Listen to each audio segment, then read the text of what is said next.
Are y'all seeing the screen that says Planning Commission, March 17th, special meeting at 4:30? Great, thank you.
Hey, Chloe, Christopher, it's Angie Johnson. I'm having trouble connecting on my laptop, so I'm joining from my phone, but I'm going to leave and connect once my laptop restarts, okay?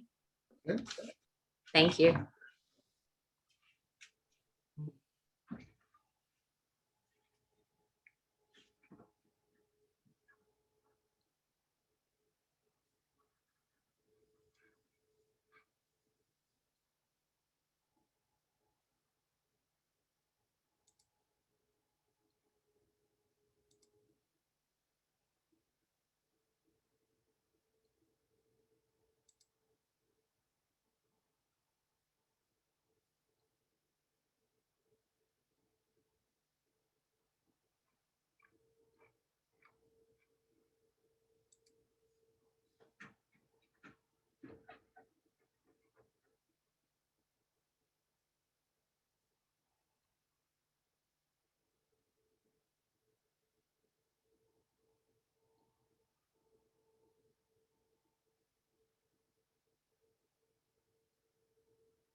Who do you want to introduce, Robert?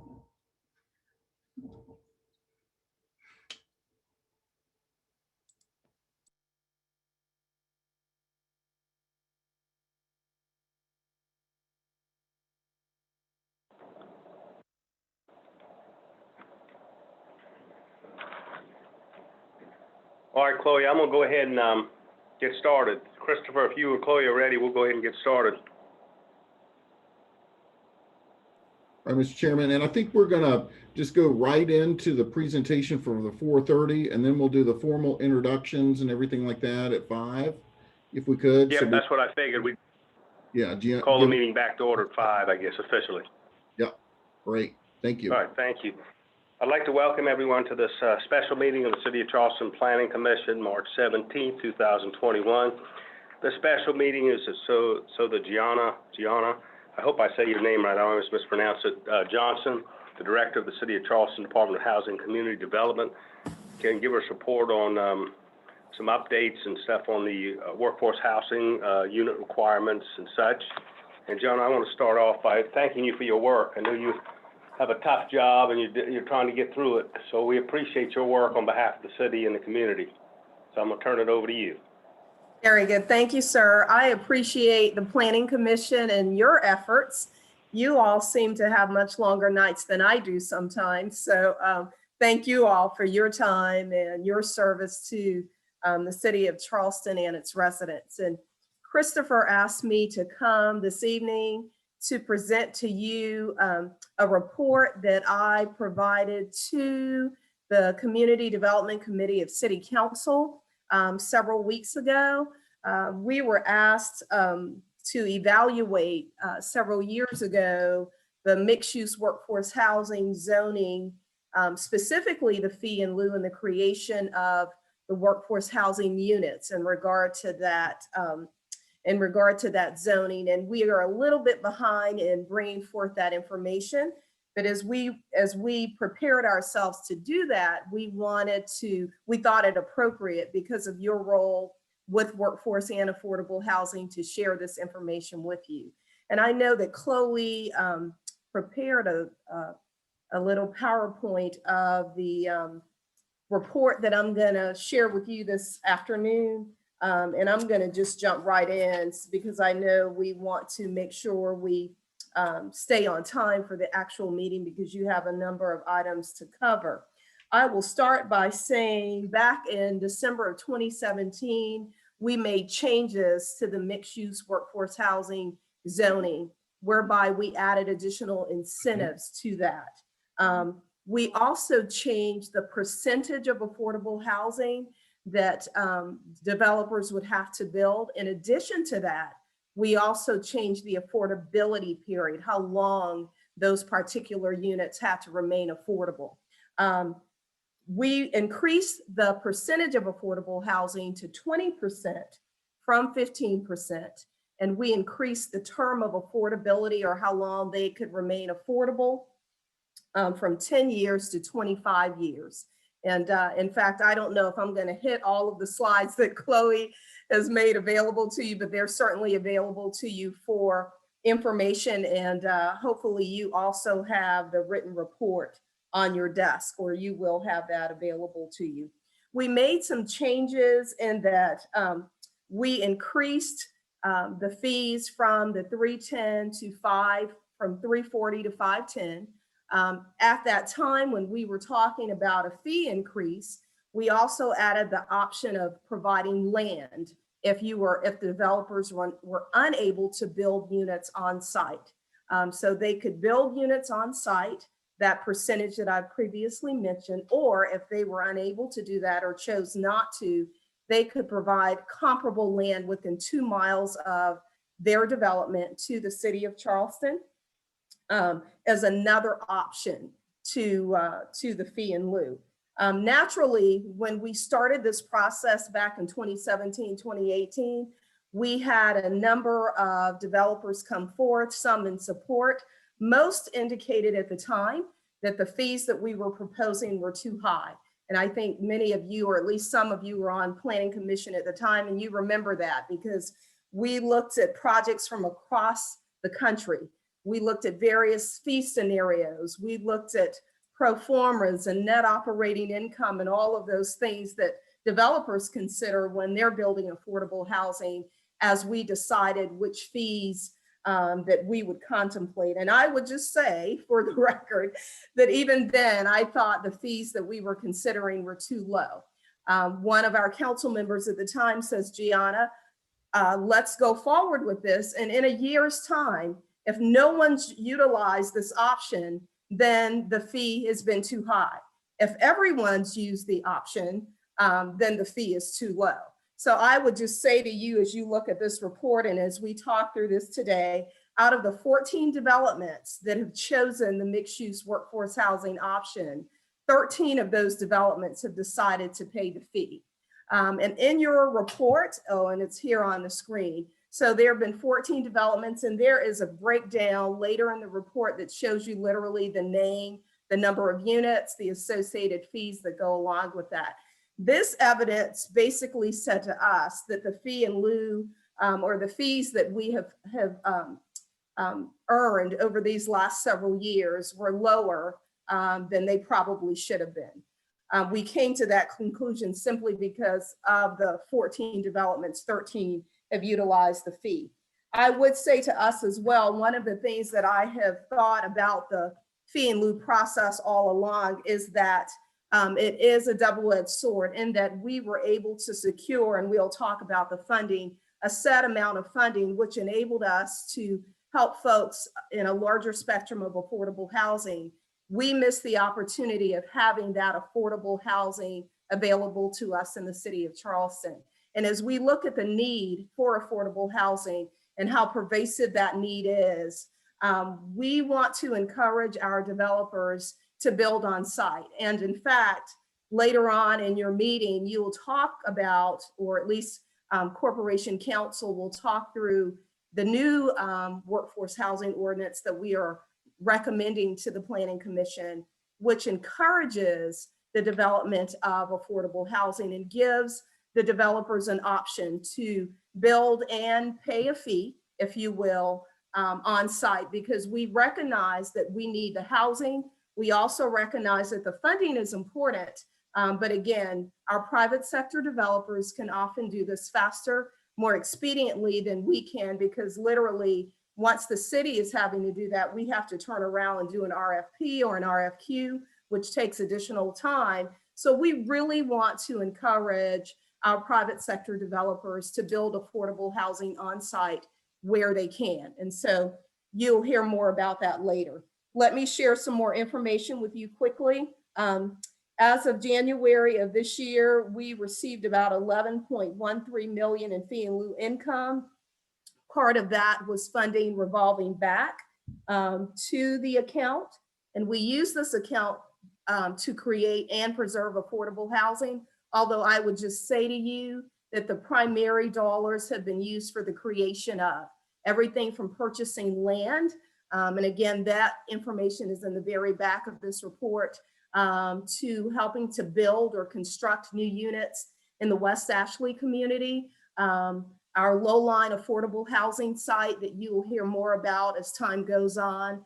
This funding has enabled us to facilitate all of that such that we have a little over 200 units that we have been able to garner utilizing a little over $7 million of this funding. One of the things that we did not do, which will also be recommended in the new ordinance, is we didn't put an escalator in on the fee in lieu income. We did not add an escalator relative to the consumer price index or the area median income, which means although we received funding, we did not receive an increase in funding, as we noted that construction prices in the house of housing continue to rise in our community. Now that we're smarter, we're going to make sure that we include that in the information to come. So as I indicated, we have expended to date, and that may have changed since we prepared this report, but simply around $7 million to create about 237 units. And you all can do the math. It's awesome to get that number of units, but it would be awesome to leverage that such that we have a higher number of units. And so that's what we want to make sure that we cover, simply because as we look at the development of units, on average, $250,000 per unit, and that's in a multifamily development. It becomes very costly to build in the city of Charleston and really in our region. And so again, more of a reason, if you will, to encourage fee in lieu, to encourage the building of units on site versus the paying of the fee in lieu. As you all know, and as I may have indicated, the value of the fee in lieu, especially without an escalator, lessens as time passes, especially in our current real estate market, where the construction of housing, and you may have even heard more recently, the cost of lumber itself has gone up 30%. So literally developments now are seeing even a higher escalation of costs relative to affordable housing. And we are finding that our need for subsidy is higher. And so we have to become more strategic about how we expend money and how we garner funding for the development of affordable housing. In the report, it talks about rental developments versus for sale. Under the MU2 structure, developers can choose to either rent apartments to individuals at the 80% level or sell to individuals at the 120% level. In most, in all of the developments that have chosen this option, it's been a rental option versus a for sale option. We're still providing that for sale affordable housing, just simply not in the structure that you see here. So having said what I've indicated to you tonight, our goal is to share with you the fact that we are recommending to Planning Commission, as a result of the evidence that we've seen here, that we need to encourage developers to build on site. And so what you will see later is a combination of fees that become more punitive if you choose not to build on site. Because again, the thought is that we would get a mix of housing in our community, and where we did not achieve that, we want to be able to do that as we move forward in this. As I conclude and open this to questions for you all, I would say fee in lieu has not been all bad. Let me just say that, because in my tenure and my time with the city, the primary source of funding that we've had available to us has been federal dollars.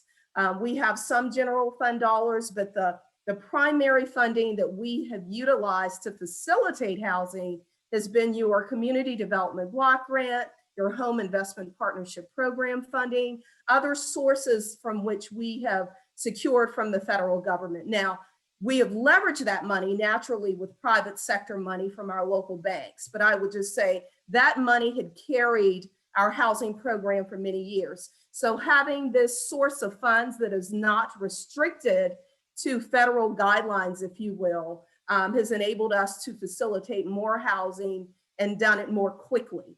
But we would like to see a greater amount of that housing in our community. In fact, you all have been engaged and heard the numbers from your comprehensive plan, especially those numbers related to the need for affordable housing.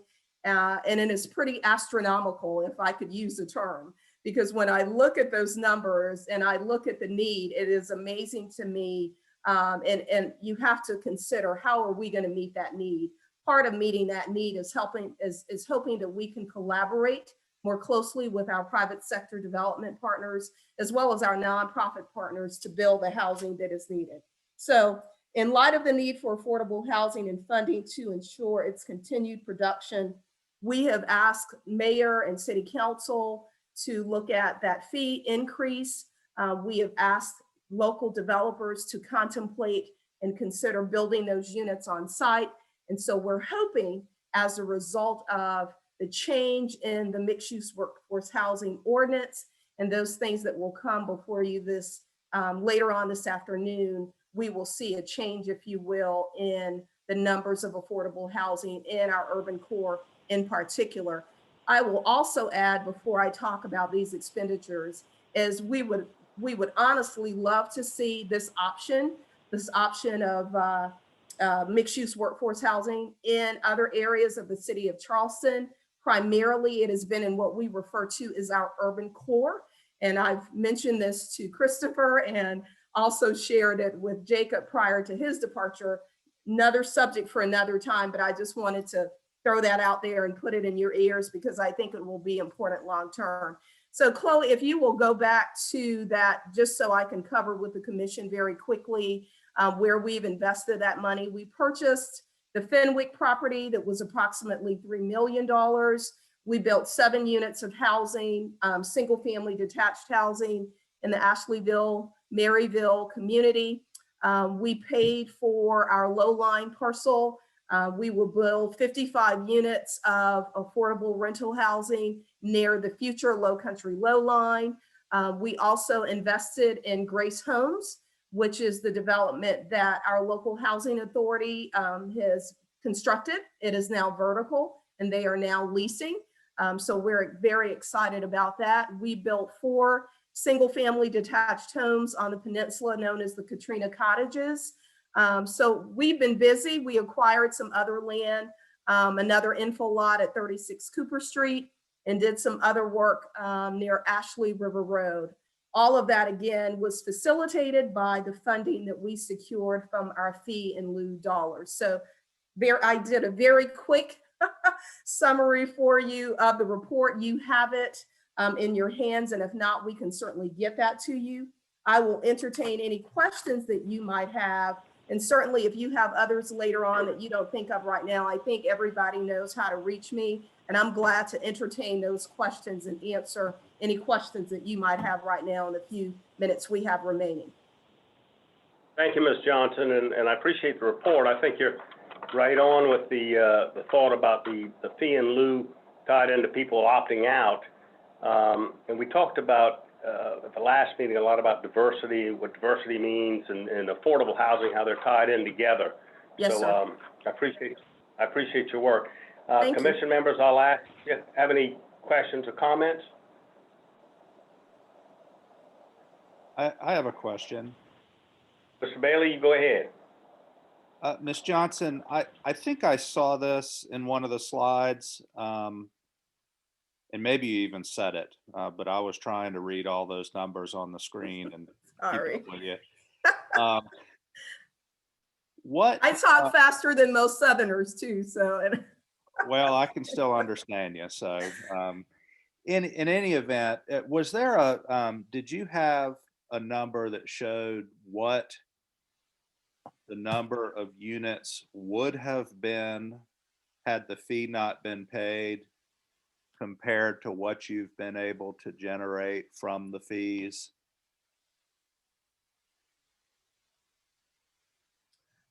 So we have in the very rear of the presentation that or report that I provided to you, the total number of build out, because the developers were building a percentage of build out. So if they were building 200 units, 15% of that, or now 20% of that is what they were required to build for affordable housing. So the fee that they paid was based on that 20% affordable housing. So for instance, if you were looking at your 99 West Edge, they had to do, their total units were 237 units. The workforce units were 36 of that number. And so yes, in the very back of your report, it shows that. And then it shows the corresponding fee as well. Okay. I don't have the fee, and I mean, I don't have the sheet in front of me. I don't have the benefit of a dual screen here at home. That's okay. So for instance, the total fee would have been, and we don't have that comparison on that chart, because I think what you asked is, do we have it if it were without the fee? I mean, you could do some quick math, but we won't try that this afternoon. Yeah, that was my question is Right. had the developers all chosen to build the units as opposed to paying the fee, how much better off would we be? Well, I would just say this, we would have found a way to leverage to get work done like we've always managed to do in the city of Charleston. we would have had some phenomenal numbers in the workforce units. Probably based on this chart, it looks like over 381, and I hope I'm reading this right. I have a staff member somewhere on this call that can help me with this chart, but the goal would have been 20%, or in this case, 15%, because I would say of the developments that we have looked at, most of them fell under the original fee in lieu process or percentage of affordable housing, meaning they were entitled prior to the change that was voted on in December of 2017 and that took effect in January 2018. So most of them paid a lesser fee at the 340, and they were only required to do 15%. But it looks like here, the total offset of units is about 285 to 381. I'd have to do the math, but that gives you an indication, if you will. And Christopher or Chloe, if you go back one or two slides, Oh, Matt, you are on the call. there's a breakdown, and so it's the developers have opted out of building 381 units on the okay. 13 developments, and what they would have with the fee, you can see below, it's a little, we're facilitating, you know, already 237 units, but that doesn't factor in all the development costs on the site. So it's just it's a representation of what the city's been able to do with the funding it's received thus far. But if you're looking at it, what it costs to develop a unit, you can see that around $250,000 a unit, you're really developing a much lesser number of affordable homes in the community. This is the data I was looking for. Thank you. You are welcome. Thank you. Thank you, Mr. Bailey. Other questions or comments from commission members? Ms. Mr. Jacobs, Chairman, you go ahead. Yes, ma'am. Ms. Johnson, since we're going to be considering this new ordinance, I might just ask a little perspective why we stayed with the 25 years and didn't try to increase the time frame, one. And two is this tier system. I was trying to kind of look at it and do the math in my head and make some understanding of it. And it seems a little like I need one of these super tech calculators on this. I wanted to make sure that y'all were comfortable with that one, but do y'all have any illustrations anywhere of how those calculations work so the average person could really understand those tiers and the calculations and how they work? Has staff done an example, if you will, before it goes? I know we wouldn't have that tonight for consideration, but I'm just wondering if that is some place where you can look at an illustration of that. Absolutely. We have several charts that makes it easier to understand the math, and they're in quarter percentiles, for lack of a better term. But we have that data, if you will, in that chart that can very well illustrate that formula and what that would literally mean to the layperson so that everyone could understand it. So we'll make sure you have that. And quite honestly, when we were thinking about the period of affordability, you bring up an excellent point. I think our focus was so stringently placed on the percentage of affordable housing that we weren't necessarily thinking about the period of affordability being 25 years. I know in the UP zoning, it is 30. In many of the programs that we manage, it is either 30 or 90. So certainly if that is something that the Planning Commission wants us to consider, certainly with planning staff's input, we will look at that as well. And again, I think that would be commensurate with some of the other periods of affordability we have available in the city of Charleston.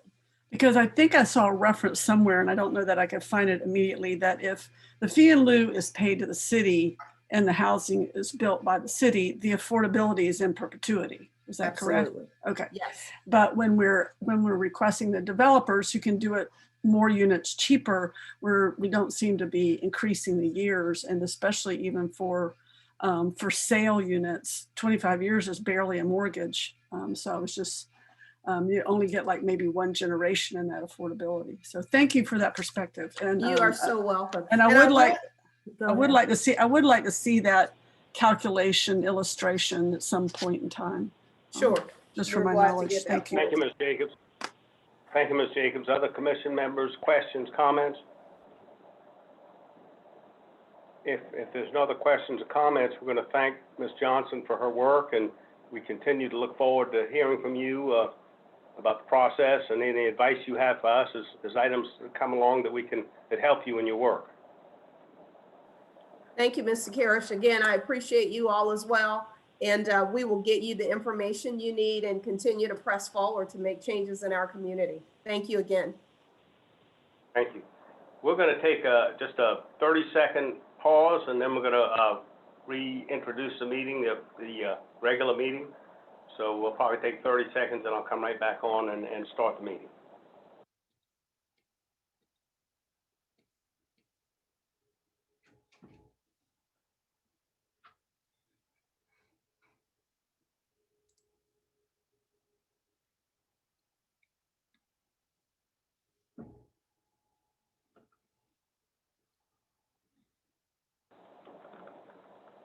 Chloe, is there any commission members that we know that won't be attending? Not that I know of. Okay, because I just didn't see Ms. Lampasas or Ms. Harrison on, but they'll probably be joining us as we go on. So this is I'd like to start the City of Charleston Planning Commission meeting for March 17th, 2021. My name is Charlie Karish. I'm the chairman of the Planning Commission. I'd like to point out that the Planning Commission members are volunteers and they're appointed by Charleston City Council. And we appreciate all, I know you join me in appreciating their work and their time on behalf of the city.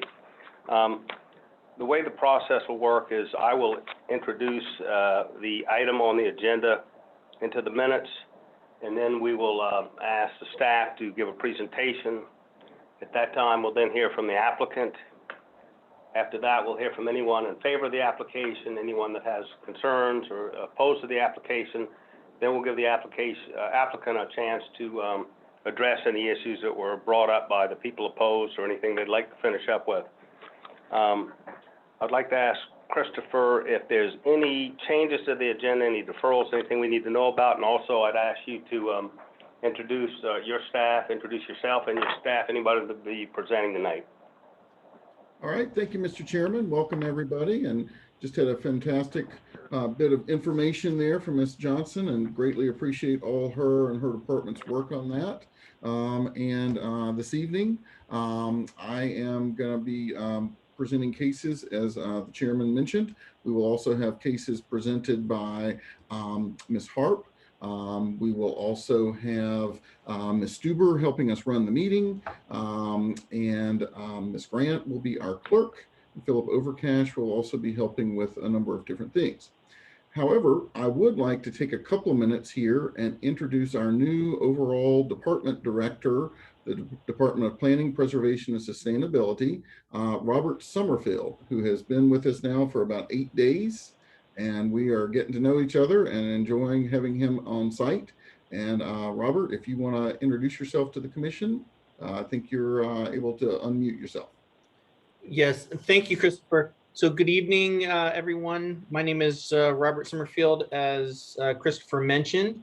I'm really interested in what you guys do, so I'm going to be kind of lurking in the meeting this evening just to hear how things go. The boards and commissions here in Charleston are different than what I'm used to back in Nevada, where I previously was director of planning for the city of Las Vegas. So I'm here. Obviously, Christopher and his team do a wonderful job, and Lee as well. But if you ever need anything from the Planning, Preservation, and Sustainability Department and you need to, please feel free to reach out to me. I look forward to assisting the Planning Commission in achieving, your state and city directed mission. So thank you. Thank you, Robert, and we look forward to working with you as well. I'm going to talk to you about Las Vegas. I've got some friends attorneys out there that you may know. But anyway, Christopher, anything else or anyone else, any deferrals, anything we need to know about with the meeting? No, sir. I think we are ready to get going if you all are. Okay, great. With the commission's members' permission, I'm going to take the approval of minutes last. It's just easier for me that way. So we'll go right into rezonings. Number one is properties on St. Philip's Street. Line Street, King Street, and Ackerman Court, Cannonboro, Elliotboro Peninsula, TMS number 4600-802-111, 114-118-121, and a portion of TMS 4600-802-015, 109, 110, 112, 117, and 122. It's approximately 0.83 acres, request rezoning of subject property from GB, general business, to mixed-use workforce housing, MU1, WH. Mr. Morgan. And Mr. Chairman, we also want to, I think, take case number 2 at the same time, since they relate Okay, to. let me go ahead and read that in as well. So number 2 is properties on St. Philip's Street, King Street, Ackerman Court. Are they different? Yeah, so TMS number 4600-802-011 through 013, 113, and a portion of TMS 4600-802-010, 015, 109, 110, 112, and 117. Approximately 1.9 acres, request rezoning of the subject properties from GB to mixed-use workforce housing, MU2, WH. Mr. Morgan. Okay. So you all are Mr. Chairman, I am going to recuse myself on these 2, and I trust someone from the staff will contact me and let me know when I can get back on the meeting. We will, Mr. Bailey, and thank you. Mr. Morgan, you go ahead. These were items that you all had deferred last month. Of course, you looked at the height changes in the same area and recommended approval of those height changes, and they're going on to City Council. And this was one that you had recommended you would ask for a deferral on. And of course, you were entitled to that deferral at that point in time in the process. And we are going to give you a background on this just real quickly again. I think everybody knows that King Street is on the east side of this development. The Evening Post and Post and Courier building is over here to the corner, at the corner of King and Columbus Street. Line Street is to the north. The Cannonboro, Elliotboro neighborhood, of which this is a part, is primarily to the west. St. Philip Street is to the west. And to the south is other property owned by the Post and Courier that's not subject to these changes. And then other developments along King Street to the south. And the request, of course, is to go from GB to MU workforce housing this thing's not moving around like I want it to be, in the bulk of the site, but also to MU1 workforce housing on the frontages along the St. Philip Street, so that's a little bit more neighborhood friendly, because just as a reminder, the MU1 relates to limited business, which has hours of operation roughly from 7 to 11, whereas the MU2 relates to 24-hour potential operation of businesses. And those would be the parcels that have the frontage on King Street. Just a few other background info items. In the Century 5 plan, this is in our urban core area. This is, of course, the area that calls for the most intensive types of zoning and developments, the greatest level of height. These are the areas that have the greatest coverage of services, connection to transit, transportation issues, and central to all parts of the city. This is an aerial that looks down on the subject properties. We have existing parking lots for the Post and Courier, vacant areas. I don't know if you all can see can you all see my cursor? See my cursor moving around? Okay, great. There were some former buildings that had been removed from the site, and then some vegetation that's here at the corner of Line Street and St. Philip. And then not part of the request are some of these buildings that are here along a portion of Line Street. So that is an aerial. Let's see, we're going to have to go here. Here is a oblique image of the property. Again, King Street towards the top, the Post and Courier's offices and their printing plant, and then the parking areas, and then St. Philip in the foreground here. Here is a view looking down King Street from street level, and looking down King Street to the south, southeast. And then looking at the corner from the northwest, Line and St. Philip, and then looking from St. Philip to the southwest. And the residential corner of Ackerman's Court, and residential on Line Street at present. And Line Street view of King Street to the south, and street view of Line Street to the west and St. Philip and Ackerman's. I think you're getting the idea of how it relates to the neighborhood, and you all probably know this site pretty well as well. So, okay, so I should point out that at the last meeting, we did not have a staff recommendation. There were still a lot of discussions going on between our administration and the applicants from a standpoint of workforce housing, because the city has strong interest in seeing workforce housing on site. And I'm happy to report tonight that there has been a gentleman's or a handshake agreement, I guess is a better way to say it, reached between the city administration on some of these affordable housing issues that will create an unprecedented level of affordable housing for this site and funding for affordable housing, as well as funding as housing on the site, excuse me. So we're very happy about that. Of course, the rezoning goes with the land. It is the MU workforce housing, MU2 and MU1 categories. So all criteria of that would be subject here. And it does fit in with all our plans. And it is in the area that would be appropriate for these types of zonings. So we are in favor of the request and recommend its approval. Thank you, Mr. Morgan. And do we have, and I don't want to mispronounce his last name, Ben Libertraw with us, Chloe? Yes. One second. Great. Sir, you go ahead whenever you're ready.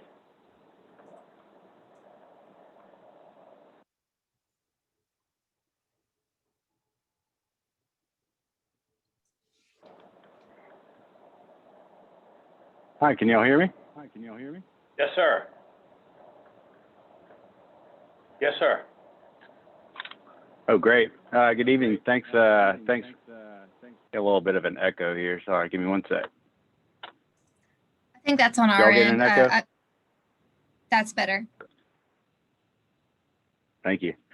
Well, good evening. Excited to be here again. We presented last night. Again, my name's Ben Liebertrau, speaking on behalf of Gray Star and Evening Post. Considering y'all saw most of the presentation last month, I'll try to remain brief. I realize y'all have got a lengthy agenda, but as we stated last month, Gray Star and EPI have had extensive and ongoing dialogue with the city, with our surrounding neighborhoods, our neighbors. And those conversations have been positive. They've been very good ones. We're extremely proud of the support we've received from Cannon-Borough-Elliott Borough, proud of the support we've been able to garner from the city and their staff and our surrounding business owners. I'm hopeful you all recall a strong sentiment of commitment and respect and, trying to meet the concerns and demands of so many different groups with a site of this size and profile. Tonight, I think, is a further evolution of that, and in many ways, a deeper commitment from our side. Our approach with the neighborhoods, with constituents, I think has been quite unique. It's been healthy, transparent, open. We've been able to uniquely address their concerns regarding livability. In addition to Chris's point, we've had ongoing discussions with the city, with other groups regarding the workforce housing goals of the city. Although not required under the current ordinance, Gray Star and EPI have gone above and beyond with a proposal that far exceeds the requirements of the current ordinance, and I think directly addresses some of the concerns and desires that Ms. Gianna actually covered previously to this meeting. Next slide, please, and you just jump to number 3, actually. I'm not going to spend a ton of time on the site plan. We talked about this, shorter buildings in the perimeter, larger in the interior. On the residential front, though, I did want to address short-term rentals again. I want to clarify that none of the units here are currently proposed as STRs. We've gone to great lengths with Cannon-Borough-Elliott Borough Historic Charleston Preservation Society to ensure that doesn't happen. It's a very hot topic amongst our neighbors. We understand that. We've addressed it head on.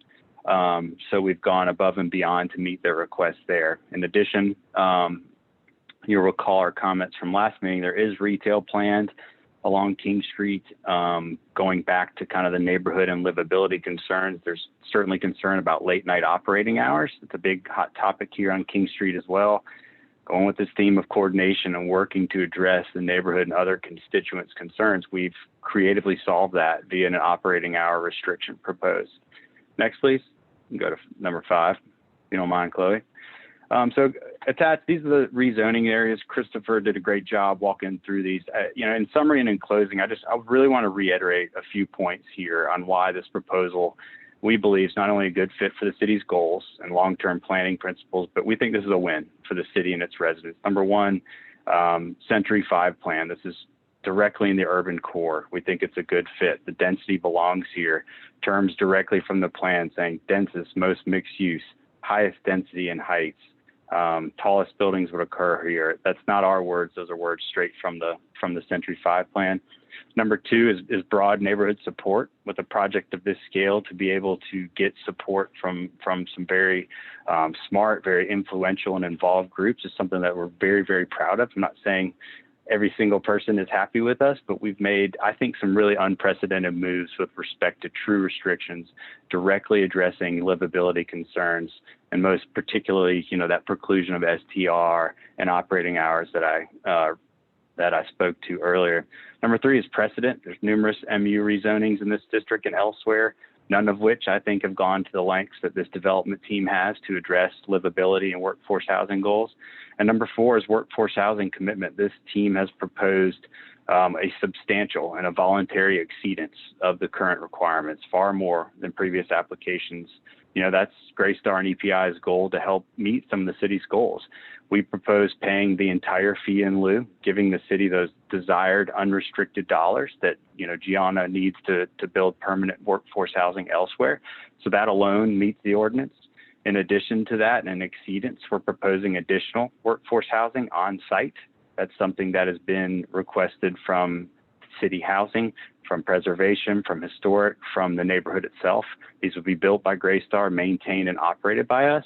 In addition, and in exceedance to that even further, we're proposing those units remain affordable permanently. We believe that's an unprecedented move. If you believe this is a 100-year life building, we hope it's more than that. That's 4x what the 25-year term currently is. So we believe we've gone above and beyond. In summary, we really believe strongly this is a great win. It's a great fit for the city, and I think demonstrates really extensive compromise and exceedance of requirements from EPI and Greystar. So with that, I will turn it back over to y'all. Thank you for the consideration. Thank you, sir. Chloe, I believe we have one person that wants to speak. Is that correct, Mr. Hawkins? That is correct. Mr. Hawkins, your microphone is enabled. You should be able to unmute. Oh, thank you. Mr. Chairman, commission members, my name is Marion Hawkins. I'm president of the Canberra-Elliotburg Neighborhood Association. And as I spoke at the last meeting, we have EPI and Greystar has engaged the neighborhood and the adjacent residents from the outset. We've met with over several meetings. We raised our concerns concerning the possibility of the STR use and late night use, and they have met us, and they've gone above and beyond to meet our request and to allay our fears and concerns. So they also presented our January 4th neighborhood meeting, and after their presentation, it was unanimously approved and supported. We fully support this project.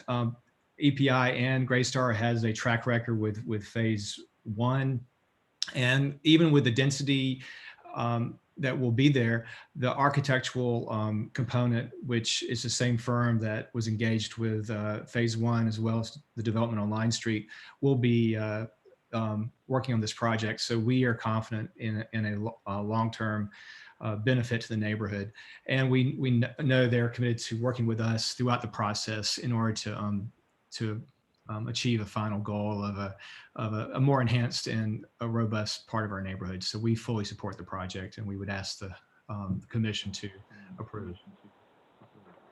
Thank you, Mr. Hawkins. Chloe, I believe there's 2 written comments. Would you like to read those in the record? Yes, and for those others that signed up, we are getting to you next. We're going to get through with those speaking specifically in favor of this request. Okay, so first is from E. Mitchell Norville. It's 677 King Street. the owner and developer of the projects on 677 King Street office building, adjacent parking lot, and the renovation of the 5 historic structures at 86, 90, 92, and 94 Shepherd Street and 285 St. Philip Street. He very much continues to support the rezoning efforts by the Evening Post Industries for items 1 and 2 on your agenda, as I did last month when they came before this commission. It's very happy to hear that you supported their request for additional height last month and that they are making progress in their efforts to redevelop this important city block. I'm writing to reiterate my support for their development and their request for additional density. I'm very much in support of the city's affordable housing goals and in general, the regulations the city has established to support those goals. I understand how this applicant and their application have found themselves in a situation where they are seeking the city's approval for a zoning change while the city is contemplating changes to the regulations which govern this approval by the city. Very hopeful that the city and developer will find some common ground by which this project will be allowed to move forward without any significant delay. Both EPI and Greystar have been exemplary community leaders, and I'm sure they would take a similar approach to resolving the issue at hand with the city. As I mentioned in my last letter, the proposed development of the EPI sites on the King Street are critical to the completion of the neighborhood and eventually our success as well. We need development to continue along King Street, to eliminate all the parking lots that discourage pedestrian traffic, to connect the neighborhoods to the north and west, and to connect the new projects on Line Street to the commercial base of King Street. I believe that EPI and Greystar are proposing a solution that works well with the city's version for this urban core and with what has been developing in this area of the city for over 10 years. This project will contribute and play a pivotal role in creating an area in the city where living, working, and playing are all truly balanced by the new development. And we received a letter from Alex Olson with Armada Hoffler. This letter is to express our support for the proposed rezoning of reference properties to MU1 and MU2 workforce housing. This project will bring a much needed balance of residents and proper contributing retail along King Street. As a neighboring property owner and long-term property holder, Armada Hoffler is firmly invested in the proper growth of this section of King Street. Our project at 595 King Street, Hoffler Place, has been a great success and complement to this corridor. We see major benefits to filling in the underutilized land and parking lots as a proper front door to the communities to the west and north. This district can support more residents, and this much needed housing downtown will reduce traffic trips into the city. They have assembled a great team, and this will be a first-class project in Charleston. We urge you to vote in support. Thank you, Chloe. And I think that includes anyone in favor. Is that correct? Correct. Okay.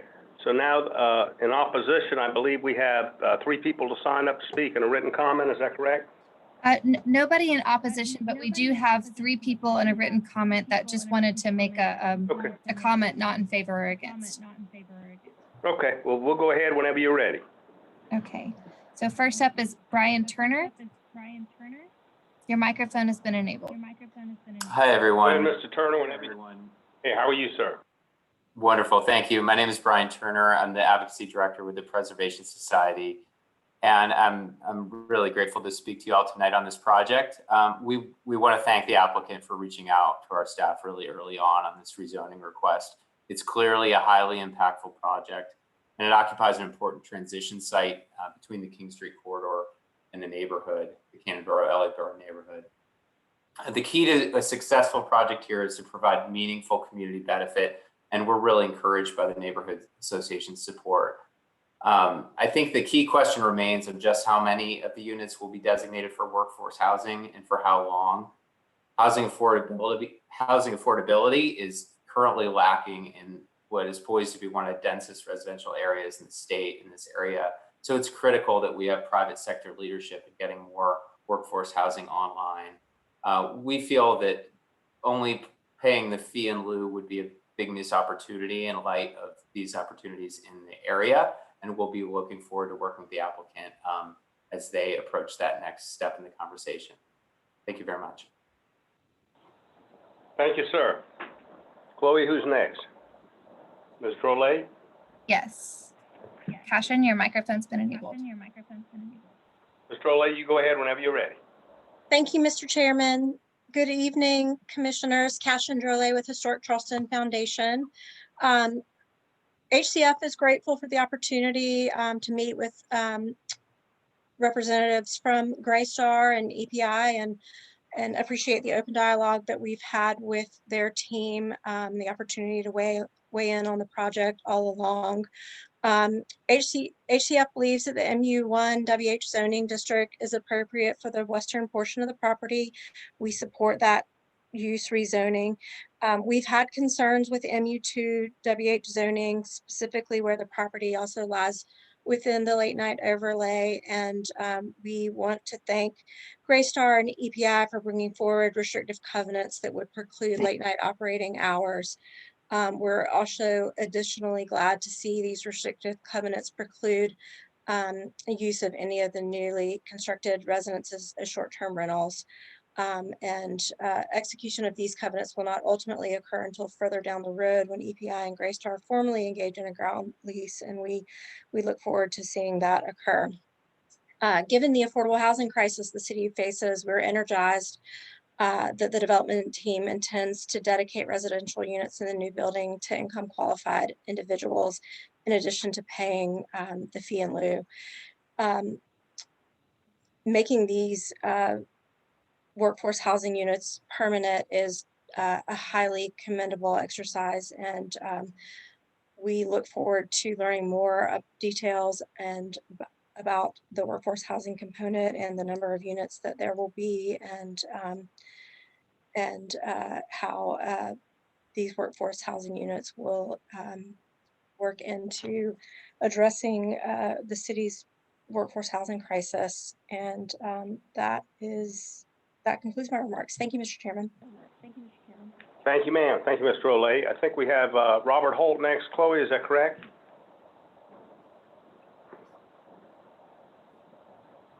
Yes. Robert Holt, your Mr. Holt, microphone's you been go ahead. enabled. Mr. Holt, you go ahead whenever you're ready. And I live at 6 Tully Alley, which is a few blocks to the south of this, off of St. Philip Street. I'm also a more adjacent neighbor. I own the property between 84 and 88 Line Street, a literal stone's throw from this project.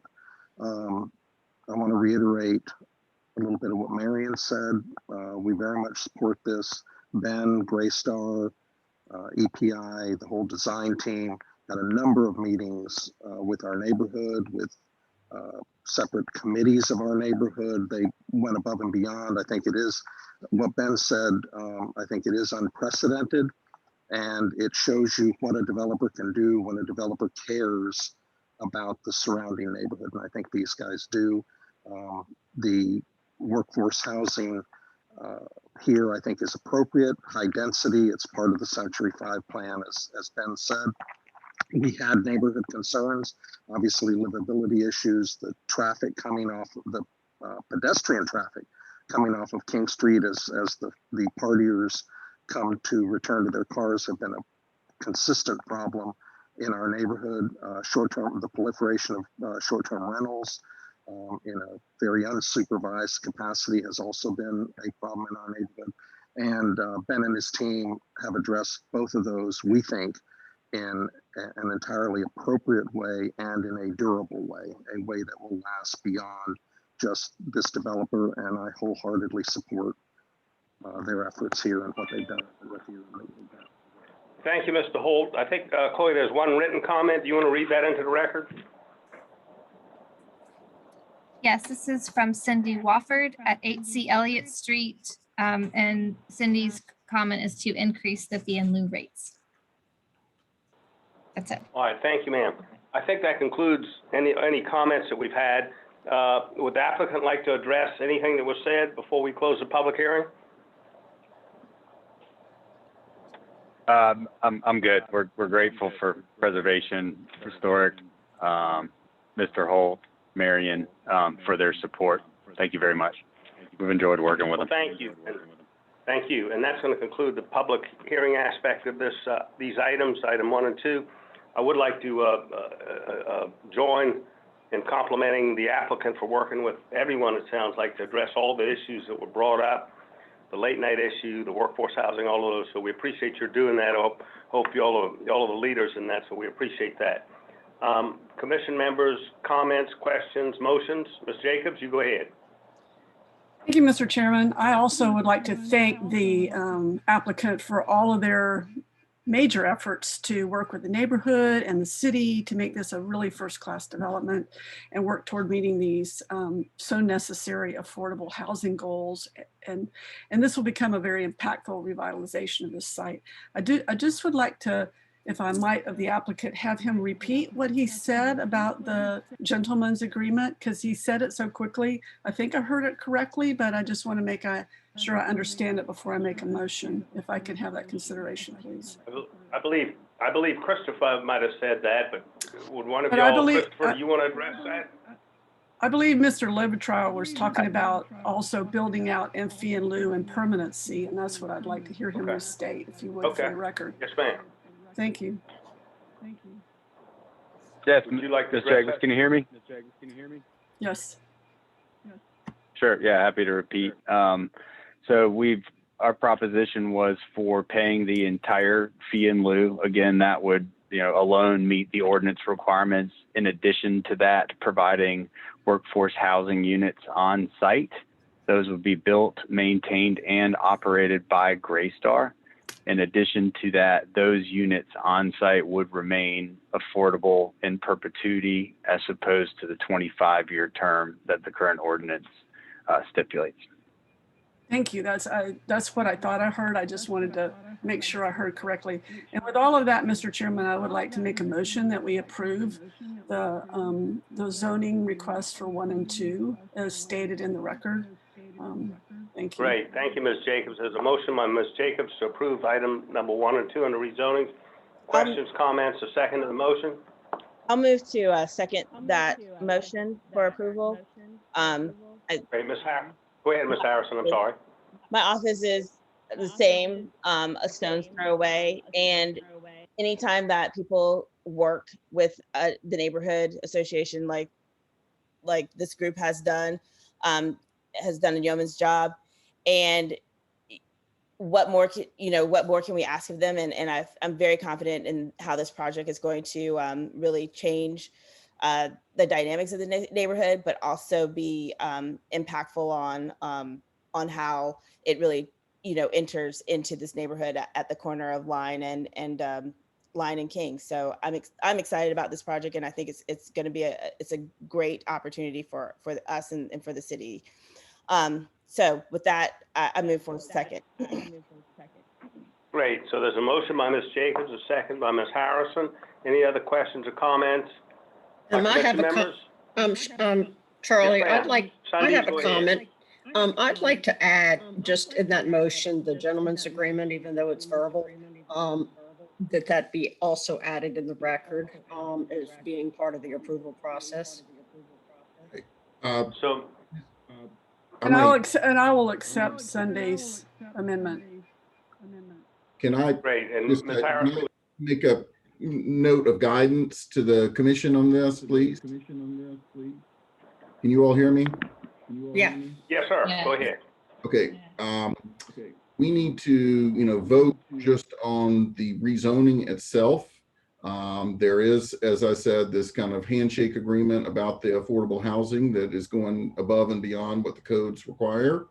But for your votes, it should be about just the rezoning request, just to make sure we don't venture down the road of, things that we shouldn't be doing.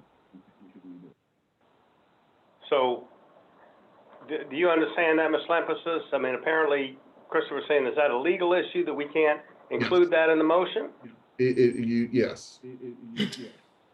I understand. Okay. If that's okay with Ms. Jacobs, that's fine. That's why I just had So him the state it motion- for the record, and we'll keep the motion as I originally made it. Thank you. Any other comments or questions from commission members? If not, we'll go ahead and take a roll call vote. We know Mr. Bailey is abstained on these items. Ms. Bryant Jenkins? Yes, I in favor.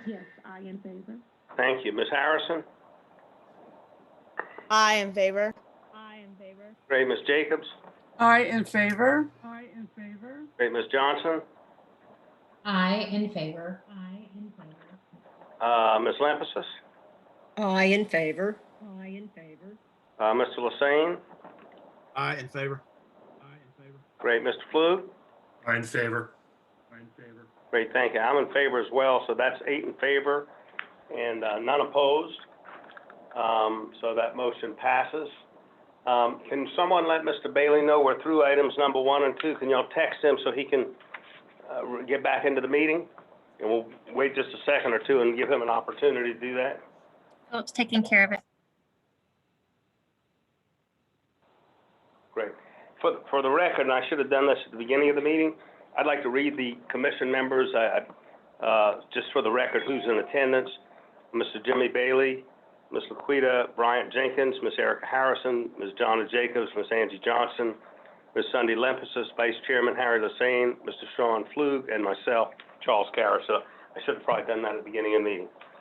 If we can, we're going to go ahead and move on to item number 3, rezoning, which is 334 Folly Road, James Island, portion of TMS number 42405-00028, approximately 0.49 acres, request rezoning a portion of the subject property from limited business LB to general business GB. Mr. Morgan. Okay, thank you, Mr. Chairman.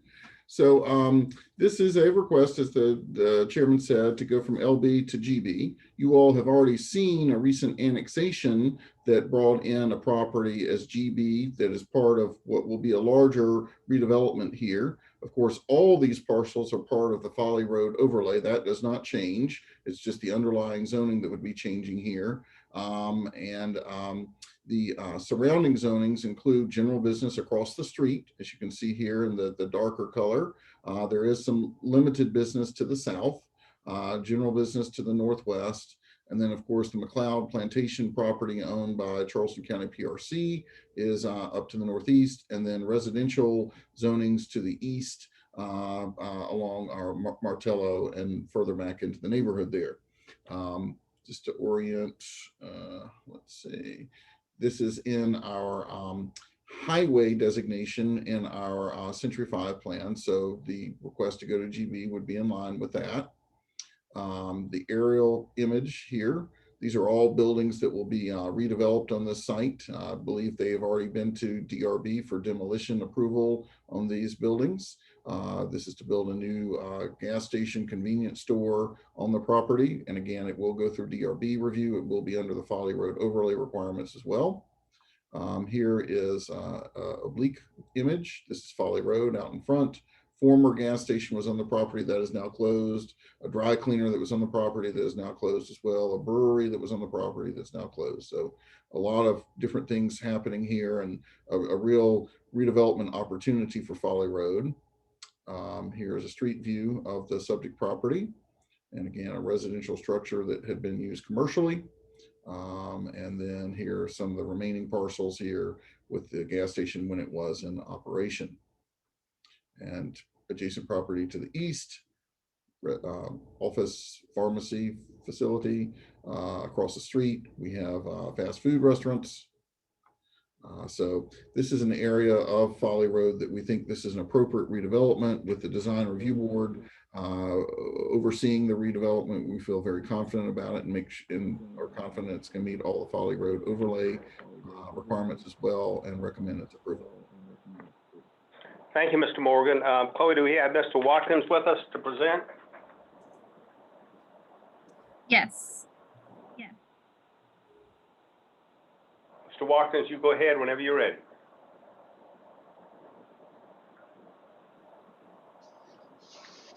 Hey, y'all. Thank you for having me tonight. We just want to zone the rest of the property to be with the surrounding properties, same zoning. Great. Thank you, sir. Chloe, I don't think there's anyone signed up to speak. I think there's one comment. Is that a written comment or is that verbal? Someone signed up to speak? Yes, someone has signed up to speak. Let me see if I can find them.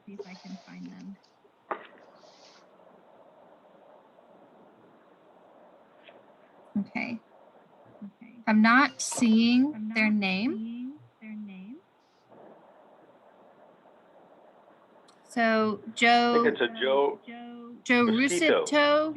Rusquito or Rusito, however it's pronounced. If you are in the, Charlie, can you mute so we can? If you are in the meeting under another name, if you could please use the raise your hand function. So again, Joe Rusquito or Rusito, if you are in the meeting under another name, if you could please raise your hand.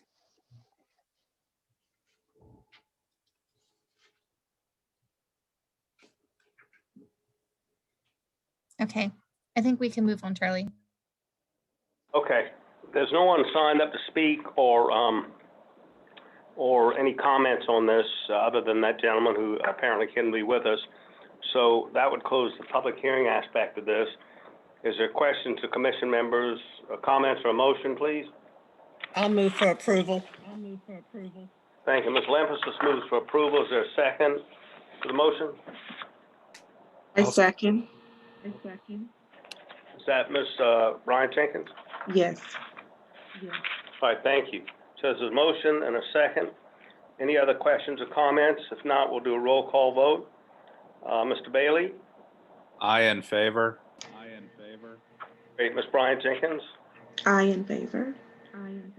Thank you. Ms. Harrison? I in favor. Great. Ms. Jacobs? I in favor. Great. Ms. Johnson? I in favor. Thank you. Ms. Lemphasis? I in favor. Great. Mr. Lassane? Aye, in favor. Great. Mr. Flug? I in favor. Great. And I'm in favor as well. So that's 9 in favor and none opposed. That motion was made by Ms. Lemphasis and seconded by Ms. Bryant Jenkins. The fourth item on the agenda is, let's pull it up, I'm moving my stuff around here, is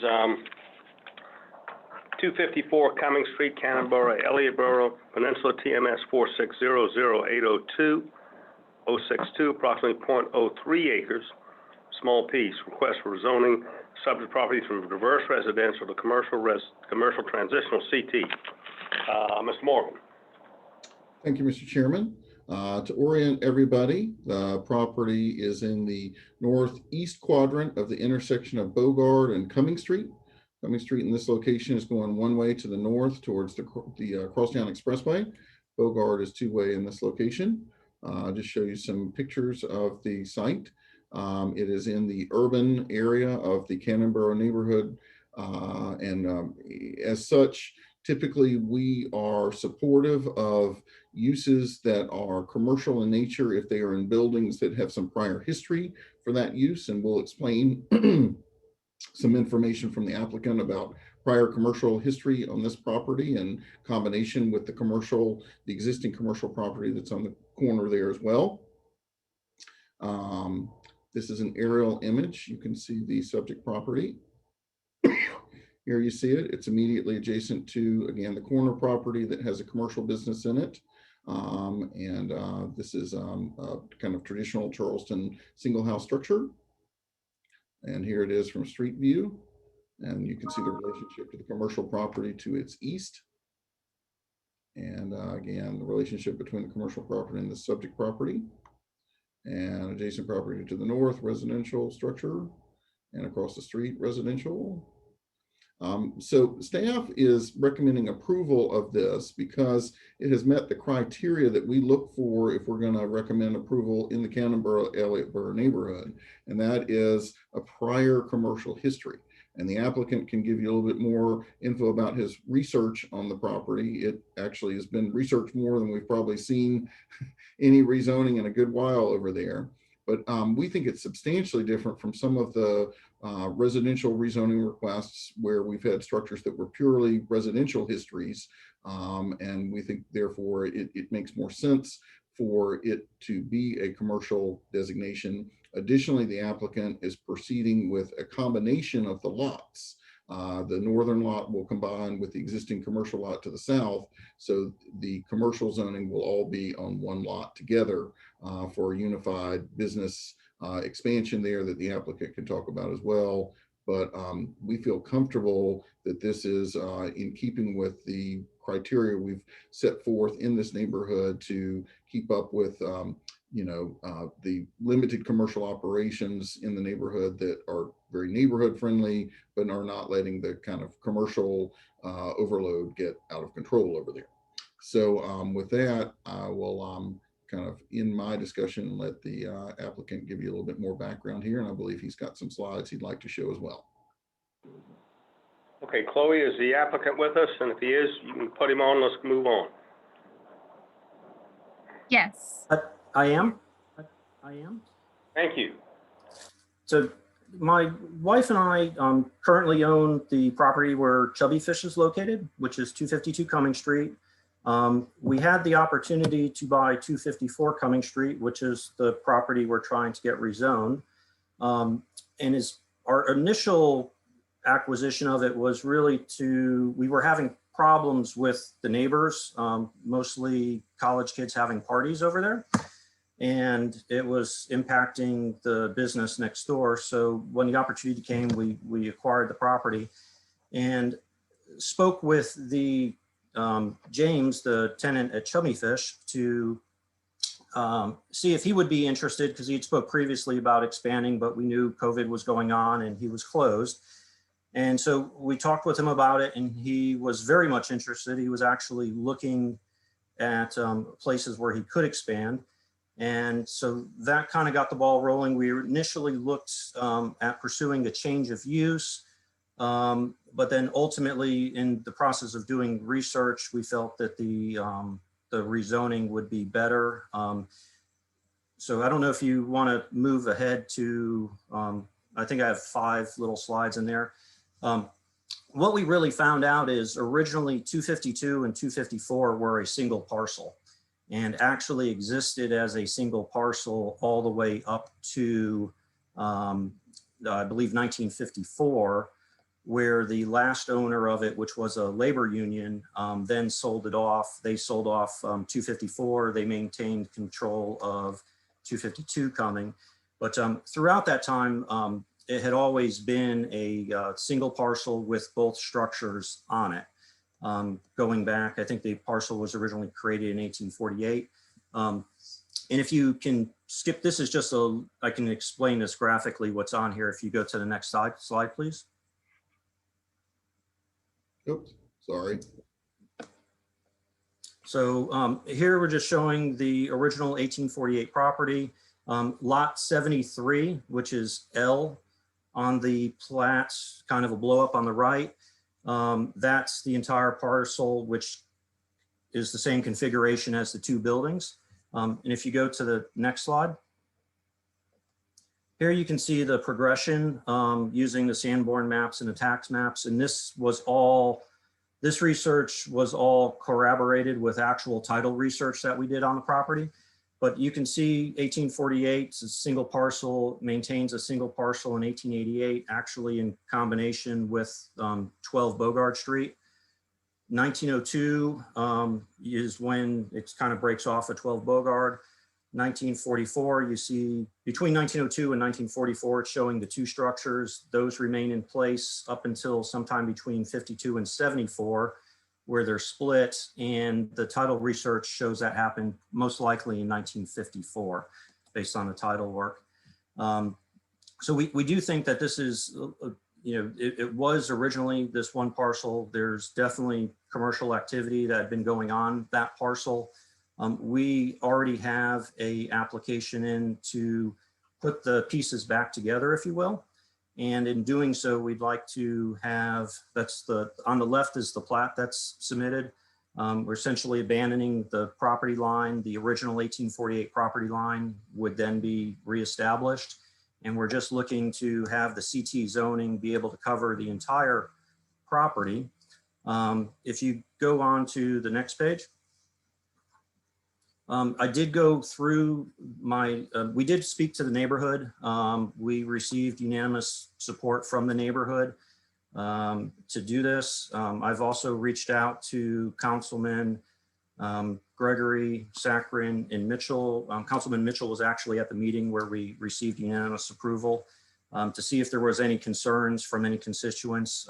Overwhelmingly, the biggest thing we got is everybody has been very happy, very excited with Chubby Fish. Can't wait for them to open. Very excited to see them be able to expand in the neighborhood. They've been a great asset to the neighborhood. For ourselves, we're excited about being able to restore the property back to a more original condition. There's aluminum siding on the building right now. We've already exposed some of the original cypress siding underneath that, as well as on the interior.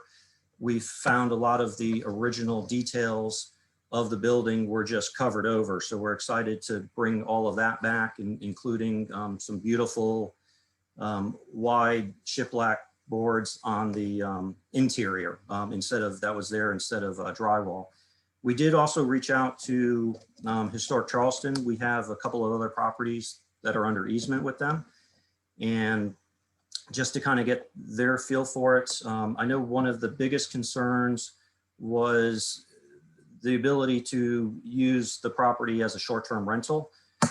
So we did do some talking with the neighborhood. This is after we had gotten approval and are willing to do some type of a voluntary easement restriction on the property because the intention is really to use it for chubby fish, and they intend to be there for a long time, and we want them there for a long time.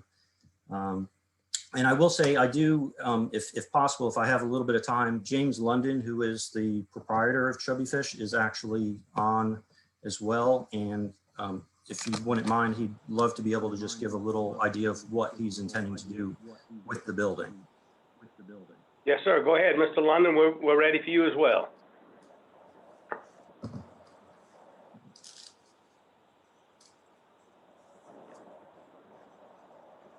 All right, can you hear me? Mr. London with us, sir? Can you hear me? Yes, sir. All right. Go ahead. All right. Thank you guys for having me. So today actually marks 1 year to the day that we shut down Chubby Fish. So this exact day last year, we shuttered our restaurant, and we've yet to open it back up. The reason we haven't opened it back up is that we're so small. We're 1,200 square feet. We have just over 30 seats in the restaurant, and pre-pandemic, it's a lot of fun. It's a blast to be in there. Everyone kind of waits around for their table, and it's this big communal atmosphere. During a pandemic, it makes it extremely rough for us to open it in good conscience. And so when Frank approached us about potentially having us next door, that opened up, the ability for us to reopen Chubby Fish. So we would be able to use, the driveway as outdoor seating, and would allow us to space out the interior a little bit more. In addition, we can have people wait in the downstairs of the unit next door. And so they're not, hovering over tables in the restaurant. We can, space it out. And so this gives us really, truly a way to reopen our doors, and something that we desperately need. But, I think if anyone has been to Chubby Fish, that we do a good job, and, we're part of the neighborhood. We're part of the fabric of the neighborhood. We make it a point to get to know each and every single one of our neighbors. And, as you can see with 252, I have every trust in Frank's ability to do a solid renovation. And I'm really looking forward to the potential of it. Well, thank you both. Thank you both for your comments. We'll probably come back to you all if you want to say anything after there's additional comments. Chloe, are we going to go ahead with those in favor? I think there's people in favor wanting to speak. And then also, why don't we do Mr. Holt? He has a comment only. So anybody that wants to speak, let's go ahead and take them, and then you'll do the written comments. Okay. Marianne Hawkins, yeah, you should be able to unmute. Thank you, Chloe. Mr. Hawkins, you go ahead. Thank you, Mr. Chairman and fellow commission members. Marion Hawkins again with the Canberra-Algebra Neighborhood Association. Obviously, we've always had concerns about upzones from residential to commercial. We've had issues in the past where people have the one we did support in the past, it was a restaurant that was a supposed restaurant going in, ended up not going in, and the whole entire property was turned into short-term rental.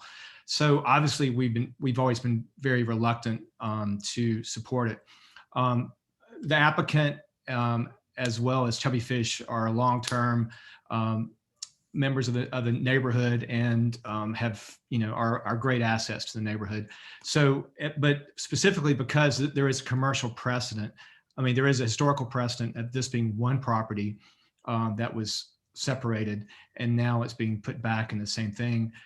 We see that it does warrant support, and also we appreciate the applicant in order to allay our concerns to put a self-restriction of no STR on the property. And so with that, we are full support. They did present to our neighborhood meeting, and we unanimously supported this. So again, I thank the commission for your time, and I would ask that you would approve this request. Thank you, Mr. Hawkins. Chloe, can we go ahead and go to Mr. Holt for a comment, and then we can just do the written comments after?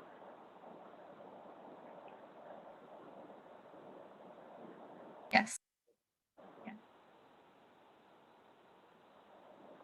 Mr. Holt, whenever you're ready.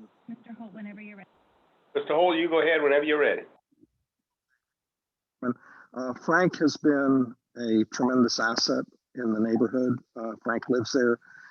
This is different, as Marion said, than many of the requests which we have objected to, and the requests that we have objected to are primarily characterized by folks saying that they want to have one use of a property when in fact the property is ill suited for that use. And there's no historical precedent, and they tend to be in the heart of what is residential. This property is markedly different. As you've heard, it used to be commercial. There was a corner store there historically. Frank did a terrific job renovating it. This is not about Frank getting great zoning and flipping the property. This is actually about a use. And Frank has backed that up by telling our neighborhood he would put a restrictive covenant on there, which other than the Greystar folks that you heard, that has not been characteristic of any application that's come before you. And in fact, it isn't, because they wanted to do STR. So I wholeheartedly support what Frank is doing here. And I hope that you guys will see this is not like the other our neighborhood trying to upzone. Thank you. Thank you, Mr. Holt. Good comments. Chloe, do you want to read the written comments into the record? Yes, we have 6 comments in favor. The first is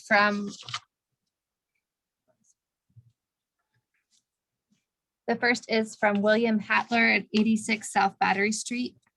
I believe this request is in the best interest of the neighborhood in downtown Charleston. My support is based on the currently depressed state of what I feel can only be described as the very backbone of our city's economy, the restaurant hospitality industry, due to the effects of the pandemic. We must support all our efforts to revive our existing businesses, as well as encourage any new possibilities put forward and fit within the spirit of our city's guidelines. From Dorrit Handress at 256 St. Philip Street. I strongly support rezoning and allowing the expansion of Chubby Fish. They were a great and welcome addition to the neighborhood and have been sorely missed since closing due to COVID. Allowing them to expand and host additional people in their establishment would only add to the quality of the neighborhood. From Jason H. Rosenblum at 256 St. Philip Street. I support the rezoning of 254 Cumming Street. Chubby Fish has been a great addition to the neighborhood. It is one of the best restaurants in Charleston. We recommend it to all visitors and locals. Since COVID hit, they have done a great job to put their customers' health first. They decided not to open indoor dining to keep customers and employees safe, in turn keeping the whole neighborhood safe. We are losing many restaurants and businesses due to COVID. Give Chubby Fish a chance to continue to serve great food. Again, I support the rezoning to 254 Cumming Street. From Riley A. Sauls, 2306 Mount Pleasant Street. I'm very familiar with that corner as my family and I often dine at Chubby Fish. We are especially excited that the building next door may also be used for the restaurant as well. Chubby Fish has done wonders for the enjoyment of the area, and we are quite lucky to have some food and bev outfits are still growing and improving our spaces.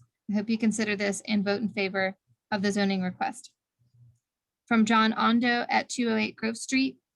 I'm in favor of rezoning this property. I personally have enjoyed going to Chubby Fish and appreciate the efforts that have been made to renovate the property. I would like to see this one brought back to life and enjoyed by the community as well. Then from Angela Hall, 208 Grove Street. I fully support the rezoning of this property. The neighboring property that houses Chubby Fish Restaurant has been a great addition to the neighborhood, and I appreciate the efforts to renovate and add value and charm to a previous dilapidating property. And then to commissioners, in your public comment package, there's also a letter from the co-owners of Chubby Fish, Jim and Donna London, Jim, who you've already heard from. I don't know if the applicant has anything to, obviously they were all in positive, so I don't know if you want to address anything else. If you don't, we'll go ahead and close the public aspect of this. Okay, we'll go ahead and close the public aspect of this, and I'd ask any commission members if they have questions, comments, or motion. Mr. Chairman. Ms. Jacobs, you go ahead. Thank you, Mr. Chairman. In considerations of situations like this, it's critically important to always remember that zoning goes with the land and not the owner or a successful use of a property. However, the research that this applicant has done is impressive to support his application. And we have amazing support from Canberra Elliott Borough Neighborhood Association, who is always vigilant with these sorts of applications. And the owner's intention to add this deed restriction preventing STR, I think, is also critical, because we're looking around on this map in a sea of residential property here. And so I feel that this does qualify for an exception in consideration, and I would like to move that we approve this application. Thank you, Mr. Chairman. Thank you, Ms. Jacobs. Is there other questions, comments, or a second of the motion? I'll second that motion again. Go ahead, I'm sorry. This is Erica Great, Harrison. Great, Ms. Harrison, thank you for seconding that motion. Are there comments or questions? I didn't mean to cut you off, Ms. Johnson. Did you have anything you want to say? I was just going to second the motion, but Erica beat me to it. Okay, thank you. Any other questions or comments? If not, we'll do a roll call. I will say one thing. It shows I don't go downtown that much, or hadn't lately, or probably the past year. I'm gonna have to try Chubby Fish, that's for sure, because I hadn't been there, but it sounds like there's somewhere I'd like to go. So anyway, I'll do a roll call vote. Mr. Bailey? I in favor. Thank you. Ms. Brian Jenkins? I in favor. Thank you, ma'am. Ms. Harrison? I in favor. Thank you, Ms. Jacobs. I in favor. Great, Ms. Johnson? I in favor. Thank you. Ms. Lampasas? I in favor. Great. Mr. Lassane? I in favor. And Mr. Flug? I in favor. Great, and I'm in favor. That's 9 in favor, none opposed.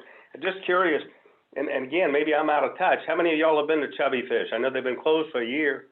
I'm sure Mr. Morgan's been there because he goes everywhere downtown. I went there for Valentine's Day. Oh, beautiful. It's great. fantastic, Sounds like Charlie. somewhere- I'll take you there when it reopens. How about that? Great, thank you. Thank you. I look forward to it. We'll go to the next item on the agenda, and that is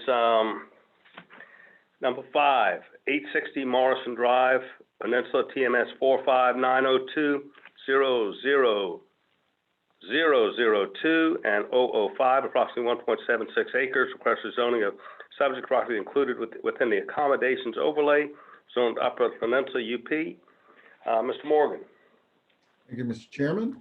So again, here we have Morrison Drive running roughly north-south in this location. And there are some other commercial properties in the UP district on either side. To the north is a property that's actually owned by Charleston Commissioners of Public Works or Charleston Water System that is vacant at present. They have a access shaft for one of their sewer tunnels there. And then to the south is a very large office building that's under construction using the Upper Peninsula zoning. And I think the applicant can give you some information about what's going on there, because they are, it's the same applicant who's doing those developments to the south. Across the street, you have housing authority units that are part of the Cooper River Courts and the Meeting Street Manor area. And then further over towards UG Street, you have some restaurants and some other offices in areas that are under the UP zoning. So you're kind of seeing this transition in this area to the Upper Peninsula zoning, to the offices and residences that have the kind of tech orientation and workforce. You have great proximity here to the Cooper River Bridge. The on-ramps are right up here at UG and Meeting Street. And of course, Morrison Drive is a major artery into the downtown. The request is to go to the Upper Peninsula, I'm sorry, to the accommodations overlay in addition to the Upper Peninsula zoning. We have some other images of the site. Of course, it is in our urban core, I should add, and basically all of our Upper Peninsula zoning sites are in that upper core, urban core as well. The existing accommodations boundaries, I'm going to come back to this one. Here's an aerial of the subject property. There was a tile and stone facility that sold commercial or residential tile and stone on the site that I think is no longer functioning. You can see on this image the former Port Authority property that's now being redeveloped for apartments, and then the office development that will go on this property. And there is a student housing development that has been built up here, 940 Nomo. Here you see, again, an oblique image that shows the subject property backs up to the marsh and also to a very active railroad track that supports the Columbus Street Terminal. You see UG Street and of course the Cooper River Bridge ramps here. There's a street view of the property when the business was functioning. And you see the Housing Authority development across the street. So our staff is concerned with this request from a standpoint of the accommodations overlay and the fact that this has not really appeared in an accommodations plan for adopting overlay expansions, things like that. We have had expansions that have occurred to the north that included some property that is adjacent to the Santee's restaurant. And across the street from that, there was another accommodations addition that related to this accommodations that was already on the ground. But in general, we've had concern about further expansion when we still have some hotels that are pending in the existing accommodations overlay. And of course, now we've had the impact to the accommodations industry that the COVID situation has had. And we think that the accommodations industry does seem like it's coming back strong now, which is great. But I think we'd like to see the accommodations industry get back on its feet and, you know, work within the confines of the existing accommodations overlay that is in the city at present before we start expanding to other areas. And so that is the reason for our recommendation of disapproval on this particular request. Thank you, Mr. Morgan. Chloe, do we have Mr. Bearden or Mr. Wilson available to speak with us?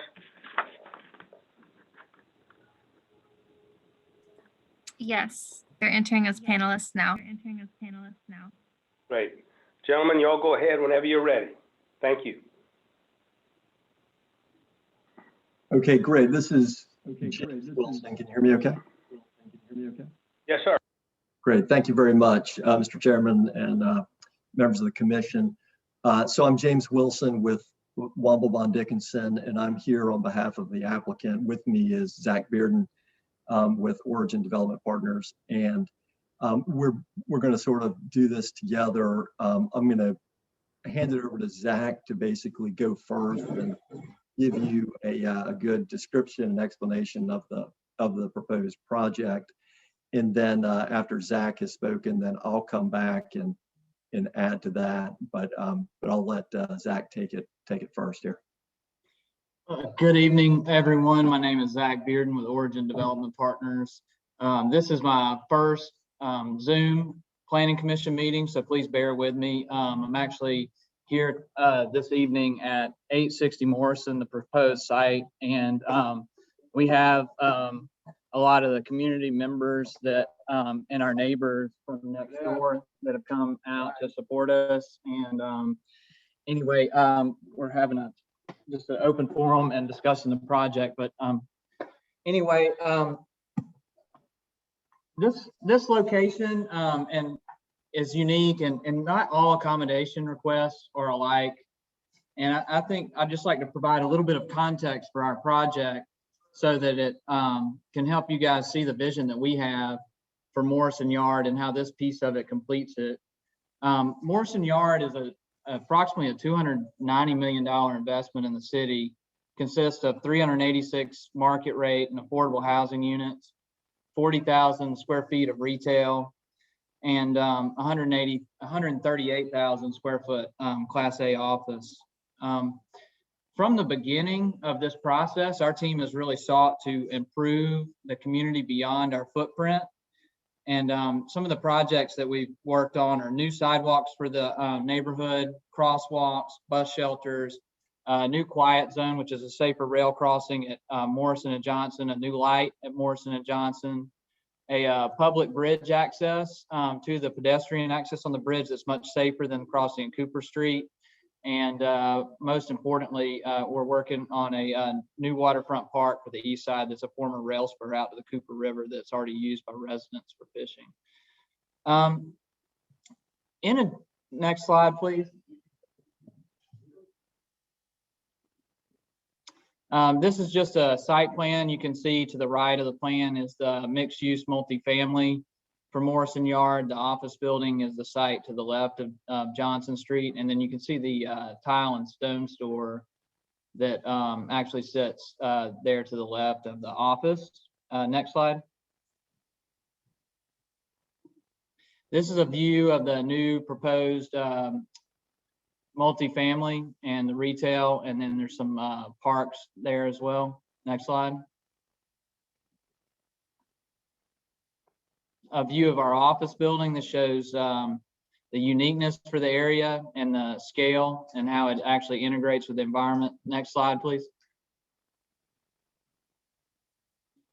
This is an image of the plaza for the office building, kind of opening the views back up to the neighborhood. And just in addition to the 138,000 feet of office we're building, there's 600,000 square feet of office that's recently been delivered or is under development in the Upper Peninsula.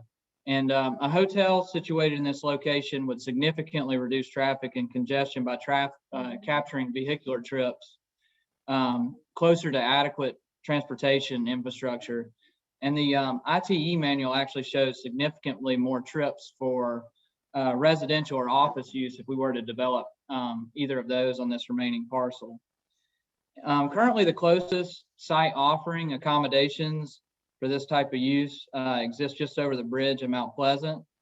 And Mount Pleasant's consistently benefiting by capturing the traveler that's unwilling to pay $400 a night for an average daily rate that's more commonly associated with the core accommodation zone or the part of the historic district. There's currently not an accommodations use like this on the east side, and office tenants really need a place to stay. Some of our previous concerns for the area have all been mitigated by the city's engineering staff with sunny day flooding and some other issues. And ultimately, a hotel in this location would be required to participate in the city's affordable housing fund, which would bring more affordable housing units to the area. We already included 39 units in our project, but it would at least allow for a larger impact. And as many of the staff knows, and for some of the commissioners that were around when we came through before, you know that we like to engage the community and stakeholders with all our planning and development efforts. And we've met with the ECDC, the East Side Neighborhood Group, and our neighbors in the Housing Authority across the street. And most of our neighbors actually support our efforts and see the improvements we're making for this forgotten stretch of Morrison, and for this hotel to be a net benefit to the community. And I just want to take a moment, because we spent so much time and groundwork on working with the community, to mention a few. Obviously, we met with planning staff to get their input. We sought out to meet with the mayor and the mayor's office, and they actually shared with us that their feeling is that the existing hotels in the core of the accommodations overlay should serve the Upper Peninsula area. We feel that we disagree with that, and that options are needed in this area so that we're not creating more trips through the East Side community and more traffic. There's other accommodations uses that are potentially planned. There's 400 units in the Laurel Island PD, but we feel our location is superior and could make an immediate impact to businesses on the East Side. We met with the ECDC. They expressed their concerns of traffic. This use mitigates those because it's less intensive. Met with the East Side Neighborhood Group. The Charleston Tech Center developers see this as a net benefit to their tenants. As mentioned, the Housing Authority residents, Historic Charleston Foundation, the Preservation Society, who we'll probably hear from. I know they're opposed to an expansion of the accommodations overlay, and you know, we coordinated and respect their position. The Coastal Conservation League actually likes the density and the plan that we provided for Morrison Yard, the master vision, but they don't comment on specific uses. And we've also met with Taco Boy, Rappahannock, the Royal American, the Cedar Room, Mercantile and Mash, Half Mile North, Home Team Barbecue, the Morris, which is another significant office development, Middle Street Partners, who's developing a new project on Romney, and Woodfield, who's working on the mixed use to the south. Ultimately, we feel that this request is just smart planning. It's consistent with the Upper Peninsula initiative that so many people work very hard on, and the comprehensive plan. And it just makes sense for the East Side and the Peninsula. And we hope that the commission also sees the value of a hotel use in this location to support the office and the retail in the area. James, I'll turn it over to you. That's great. Thanks, Zach. So just to add to what Zach has said, we think it's very important for Planning Commission and ultimately Council to look at this site in context. And as Zach was describing, this is part of a residential, retail, office, mixed use development and that's going on right now. And as you've seen, if you've driven up and down Marsden anytime recently, you know, these projects are going up. These aren't just proposed projects. These are under construction right now. And the residential includes retail, it includes open space. It includes a significant amount of affordable housing units in that residential project that Zach was showing you. You see this open space underneath the office building. There's also behind this, on the other side of the rail track, there's an old rail spur, and there's a plan to actually acquire that and to turn that into public open space as well, to create waterfront access for residents as well as the office. And this is a good slide right here because it shows the new crosswalks that Zach mentioned to create connectivity, to really make sure that this is fully connected with the rest of what's going on in the existing residential neighborhood and the Upper Peninsula generally. So that context of what's an existing and expanding mixed use area is really important in terms of thinking about how this site and an accommodations use fits in. So Mr. Morgan mentioned the comprehensive plan, and that this is part of the urban core, which we all know calls for urban mixed use. And of course, that's exactly what's being proposed and what's under construction right now. The comprehensive plan doesn't speak to hotels or no hotels. So this is, it's about mixed use, and this is consistent with that. Just want to make sure nobody misunderstands and thinks that the comprehensive plan tries to exclude it. Likewise, the Upper Peninsula District, the zoning that council created, not that many years ago, well, no, it's intentionally trying to create a diversity of mixed uses here, residential and commercial. And again, that's exactly what's happening. And we think this is consistent with precisely that plan for the area.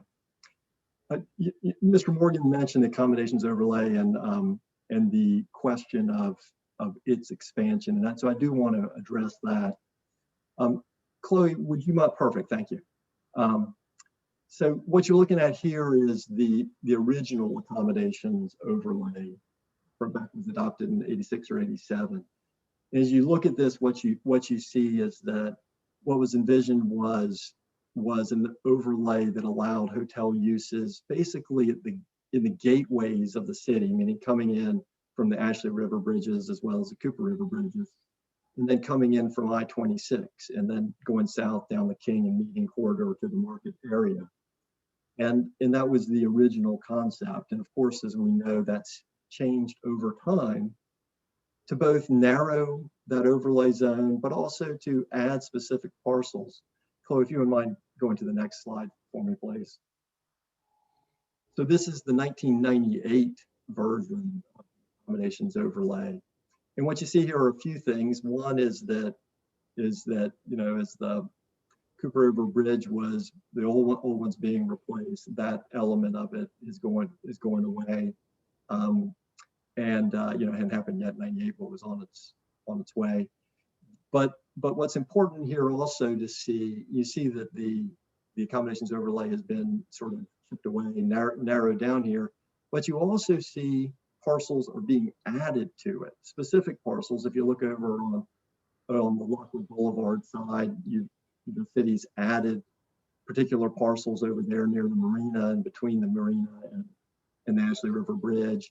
You look up very, very far north, you see where Mr. Morgan had mentioned next to the Santee's restaurant up there, that got added. And then likewise, you see a few more things. Chloe, if you would go to the next slide as well.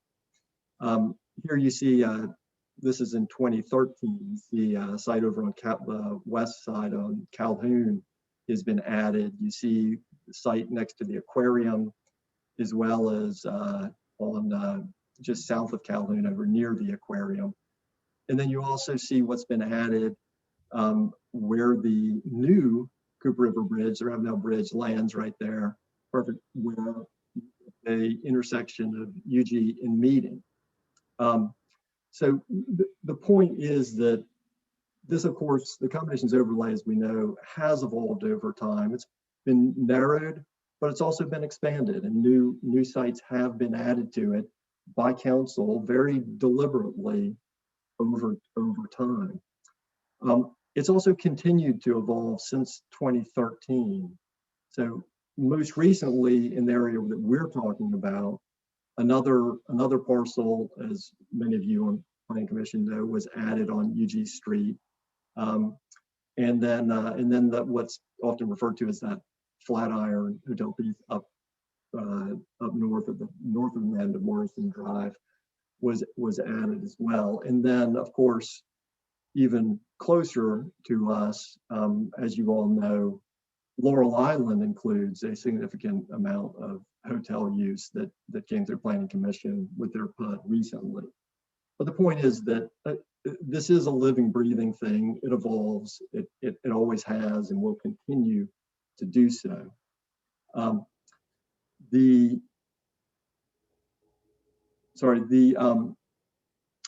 Just to be 100% clear about this, because I think some people get a little hung up on this. What council has done in the past and continues to do in terms of identifying, including parcels in the overlay zone, it doesn't necessarily have to be adjacent to an existing overlay property. And so that's, often that's the case, but that's not always the case. And in fact, if that were a requirement, then many of these that you see here could never have been allowed. We think what's really important here is to, is to make sure that the particular location that's being proposed makes sense. And I think the best way for us to think about that is, well, what are the city's goals? And we know this from what City Council has looked at recently in terms of changing the zoning ordinance in terms of the test for the criteria for an accommodations use that goes through the BZA. And those goals that they've expressed, particularly in 2016 when they did a study, where we want to avoid an excessive proliferation of hotels in any particular area, and we want to ensure diversity of uses, and we want to make sure that hotels are not crowding out residential and office uses. That's, that's built into our zoning ordinance now. We think if you look at this site is actually in an area of existing and new residential and retail and and office space, a huge amount of new office space. So when you look at this site in particular, there's no proliferation of hotels right here, and we're certainly not crowding out residential or office, just the opposite. That's being added right now. Likewise, as Zach mentioned, we don't believe we're adding any traffic congestion. That's part of the hotel concern often. We're certainly not adding traffic congestion to the lower peninsula area, which has been a big issue. Just the opposite of that, we're actually capturing trips up here. People who need to come visit to go to these offices and make use of all of the other businesses and restaurant opportunities up here. We're capturing those trips right here rather than sending those cars down further south on the peninsula. Most importantly of all of this, in terms of evaluating whether a particular site should fit in the overlay, is what the neighborhood has to say. And in this instance, as Zach's described, the neighborhood has been very supportive, and I think we're going to hear from at least some of them momentarily. But that, of course, is what Planning Commission should, of course, be listening to, as you have been this evening, is, well, what does the neighborhood think about it? What I would just say in sum is that we do believe that adding this particular site to the overlay, it's consistent with the city's decades-long approach to including particular parcels in a thoughtful manner and looking at the context and whether it's consistent with those city goals. And we think this absolutely is. So with that, I'll stop and would respectfully request that the commission approve our request. And please feel free to ask us any questions. Thank you. Thank you, Mr. Wilson and Mr. Bearden. Chloe, do you want to go ahead and introduce, I think there's someone to speak in favor of Mr. Jones? Yes, Mr. Jones is actually with Zach Bearden. Okay, Mr. Jones, if you can go ahead whenever you're ready. Yes, good afternoon. My name is Edward Jones, longtime resident of the East Side, serve on the East Side Community Development Corporation, and also run a nonprofit organization in the community. And we are here, me and some, as you can see, supporters out of the community, as here in support of this effort for this development, because for so many years, I just turned 62 years old in March the 9th. And for so many years, we was up and down public housing and looking across the street, and we seen them a big overgrown grass area, trash pile up there. So to have this development coming up near, they're going to help beautify the community, and also they're going to put a little bit of light shining on public housing right across the street. I didn't see why there's a problem. Why there's a problem with them, because that enhancing the the upper part of the peninsula, starting the upper part of the peninsula, because you got to remember back in the days that this was a landfill area. So we used to play over here, but now we got a chance to see a developer that's going to develop on that land and give it all those big high trees and overgrown trees and creek being, the ditches behind it was being clogged up with trash pile up in it. And the county and the state wasn't keeping that, the waterway clean. So that's what was the backup. A lot of the backup was coming over on Morrison Drive that comes into the public housing. So, me and the neighbors out of the community, we decide to come across and support them with this effort of getting this side of the east side development looking pretty good. So again, I say I'm here with about 7 to 8 parents, and they're gonna be more in support of this development coming up across the street. We really need to beautify that area right by the Ravenel Bridge. And also with that being coming in, it would also help some of the employment that some of the people that live in the public house to be able to walk right across the street and work. So all this play a good part in the community. So and I'm in full support of them with this development. Thank you, Mr. Jones. We appreciate your time tonight. Chloe, I think that's the only one signed up to speak, but I think we have some written comments in favor. Would you read those, please? Chairman, would you like to do all speakers first again and then go to written comments? Well, no, I think last was a little different. So let's go ahead and take those in favor, and then we'll go into opposition. So it's a little clearer. Okay, we have 11 written comments in favor. First, okay, hold on.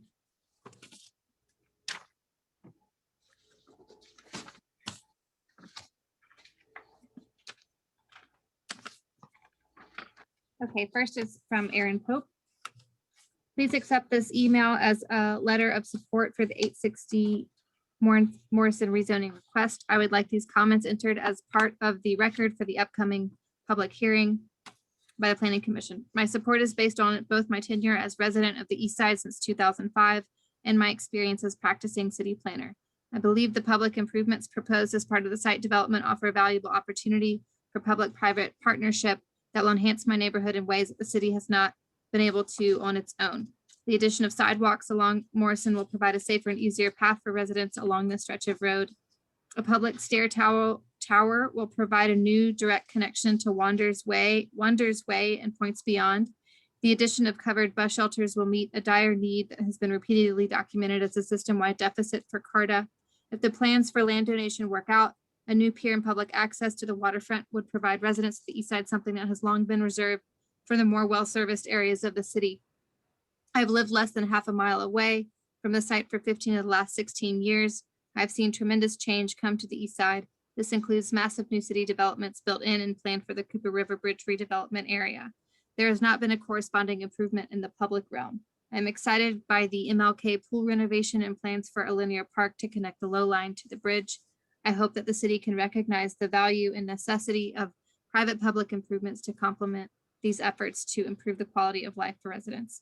And Aaron Pope, for the record, is the address for Aaron Pope is 109.5 Hanover Street. There's a form letter that says Origin Development Partners LLC is requesting accommodations overlay zoning at 860 Morrison Drive. The Morrison Drive corridor in Upper Peninsula is benefiting from over 600,000 square feet of office space that has been delivered or is under construction.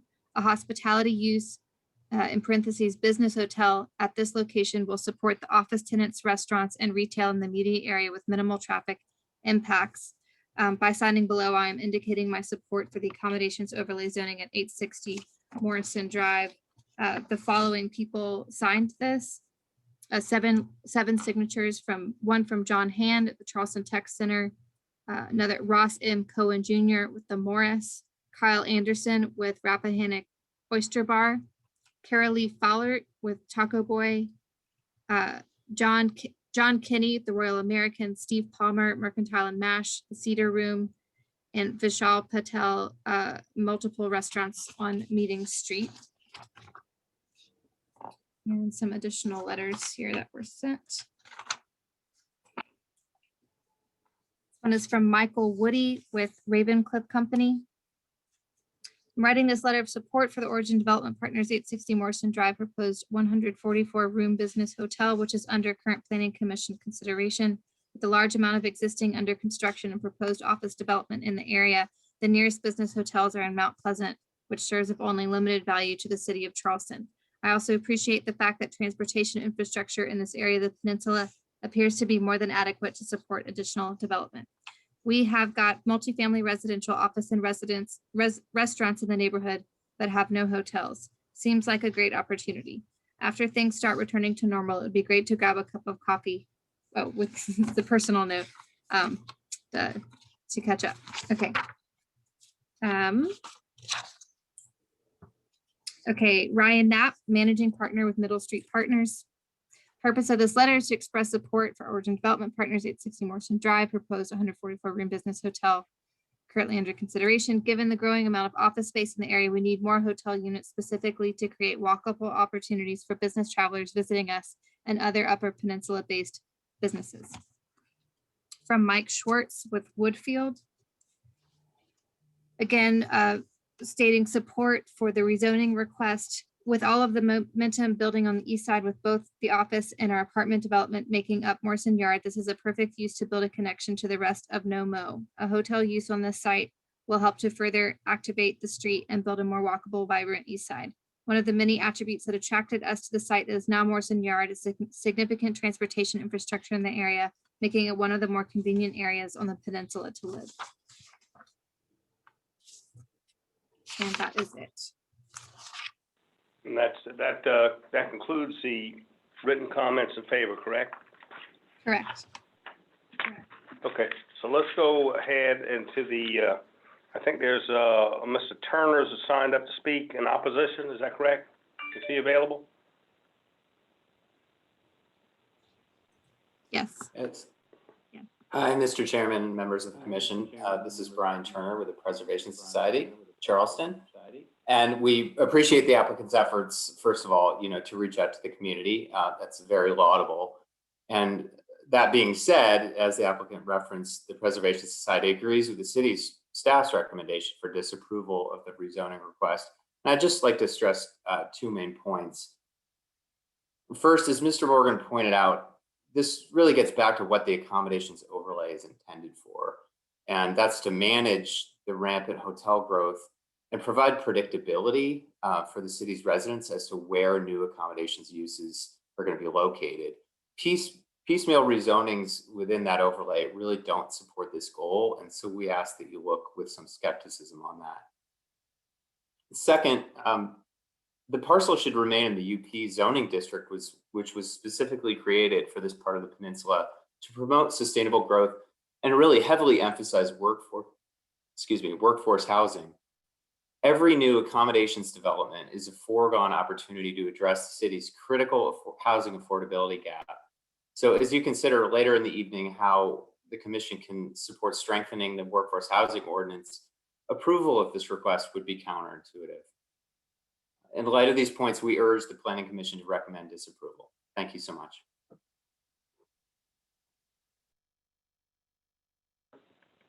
Thank you, Mr. Turner. I think, Chloe, you have some two written comments. Is that correct? Do you want to read those into the record, please? Yes, before we get to those, Councilmember Jackson is with us and she's requested to also speak on this. Okay. Councilmember Jackson, you go ahead whenever you're ready.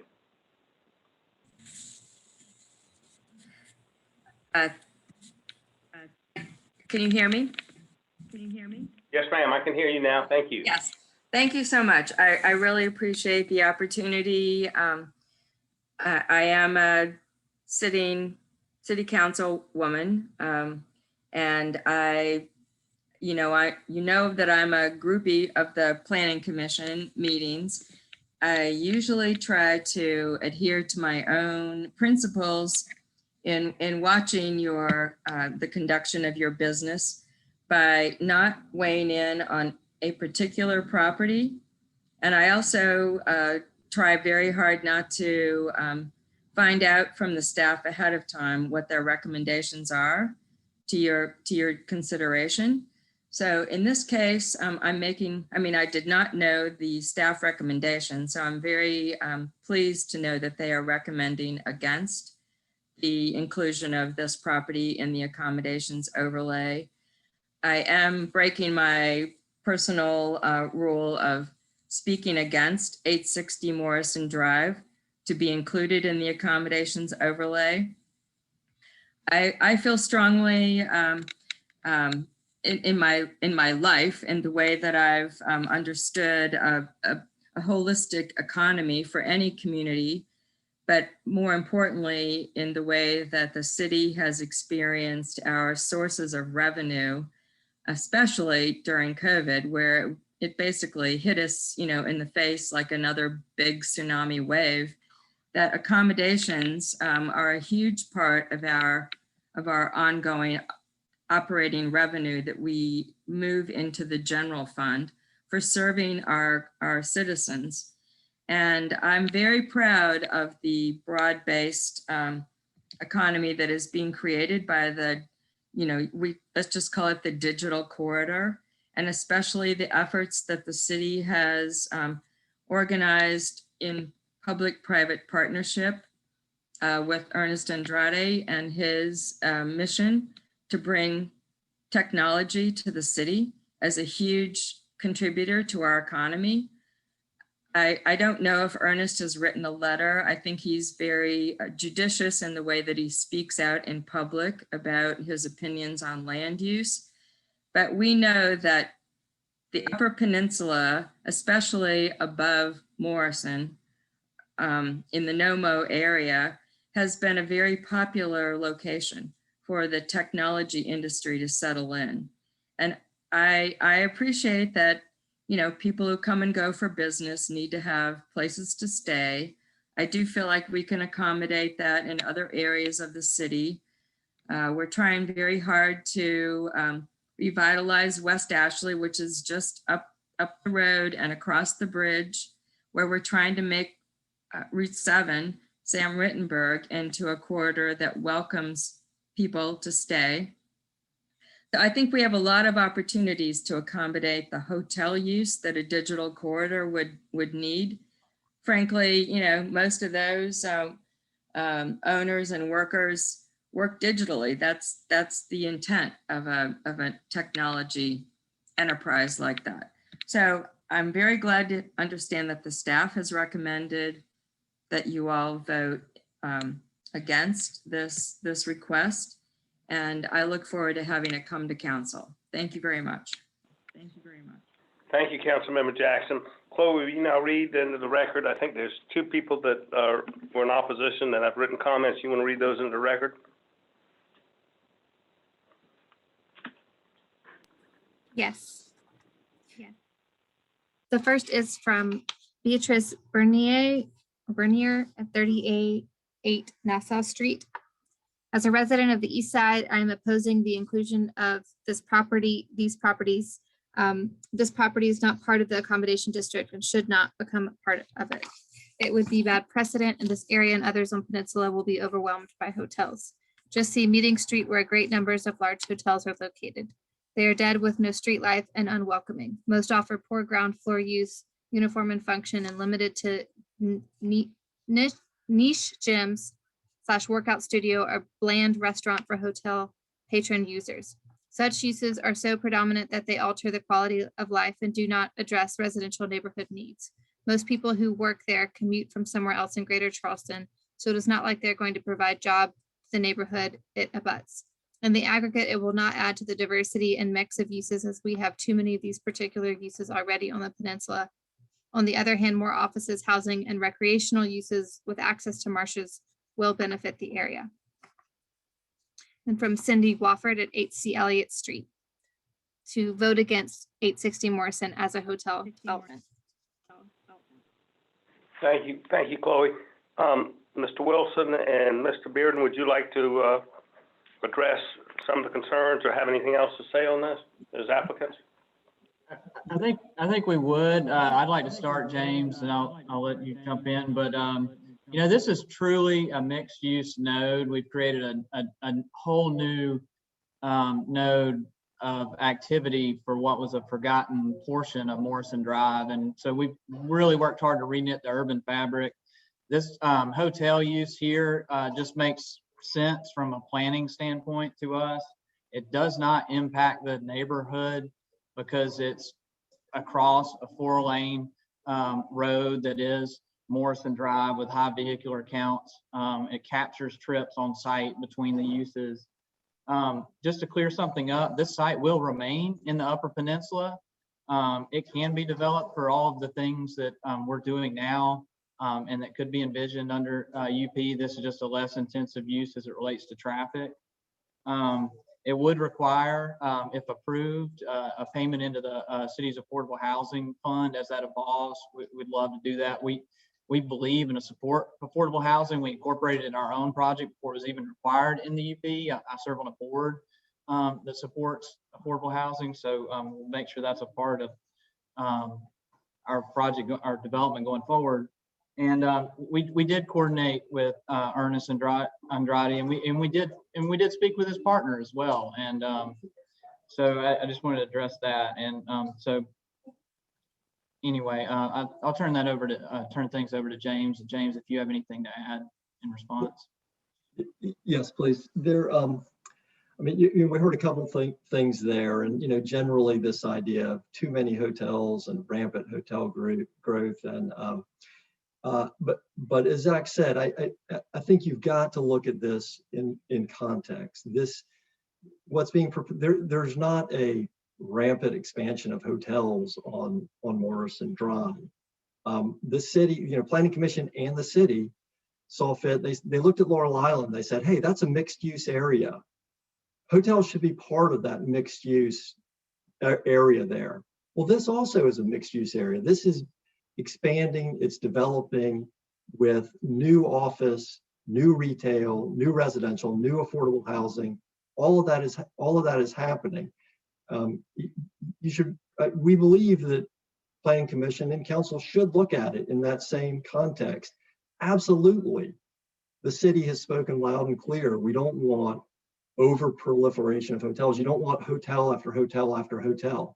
Look at this site. You cannot actually have hotel after hotel on this site because it's already being developed with 140,000 square feet of office immediately next door, residential immediately next to that, residential across the street, restaurants up the street. There is a whole lot happening here. And this Planning Commission, as well as Council, has seen fit to say, yeah, we should have hotels as part of the mixed use. Look at Magnolia. Magnolia has a mix of uses as well, including hotels. That is, it makes sense to have it apart. Should we have all hotels? Of course not. And that's right. We don't want over proliferation. But if you look at this mix and what makes sense here, we really believe that this is a good addition to these other uses. I guess respond to some other things. With regard to the Preservation Society and the piecemeal zoning, understand that that's really what I was trying to describe to you earlier. That's exactly how this has worked. We don't want everything approved for hotel use. It needs to be thoughtful. It needs to make sense in the context. Just like Laurel Island, look at this area, and some hotel use makes sense. And in fact, that is precisely what has happened in select spots in this Upper Peninsula area on UG Street, as well as up near Santee's and across the street from that. So I'd urge you to take an open mind and look at that and think of it in this context. Please let us know if you have any questions. We'd love to. Thank you. Thank you both. That'll conclude the public aspect of this application. We'll close the public aspect and ask commission members if they have questions, comments, or any motions. Ms. Jacobs, you go ahead. I'm sorry, did you say I can go ahead? Ms. Johnson, you go ahead. I'm sorry. Okay, it's all right. I took a few notes on this, and I actually think a small accommodations use here would be very convenient to have a business hotel here. It's not in the downtown historic area. It's close to the highway. Part of my concern, and I took some notes, is a lot of the comments against this were kind of business planning, that the hotels we already have should be able to absorb the need here. Somebody made the comment that our accommodations industry isn't back on its feet yet, and we should wait and see what happens. We've never been a board that kind of looks at business planning or evaluating their business plan. And looking at it in context, it seems the perfect site for a business hotel. it seems the mixed use, the accommodations use makes a lot of sense to me. So I'm actually going to move for approval of this. I think it's a great opportunity. I think it's a less intensive use of the site. And I'm going to move for approval. Thank you, Ms. Johnson. So there's a motion for approval. Several people have their hand up. Mr. Bailey, you want to go ahead? I think Harry and Donna were ahead of me. Yeah, I'll I think Miss Jacobs is next. Ms. Jacobs, you go ahead. Thank you, Mr. Chairman. I was listening to Ms. Johnson, and I have some concerns too. I mean, it seems to make sense of what they're saying, but we're so close to the city plan and where we may be developing some new thinking along these lines, where we mix accommodations use into certain zonings. I mean, as a novice planning commissioner, I was even wondering if there is a softer zoning they could go for that would, not just leap this overlay zone into this area. So that would be my first question. Is there anything other right now than an accommodations overlay that allows for accommodations use? I mean, I'm even thinking some kind of STR use to bring it down, but maybe I'm being, not understanding everything right now. If Christopher could address Mr. Morgan, you want to answer that question?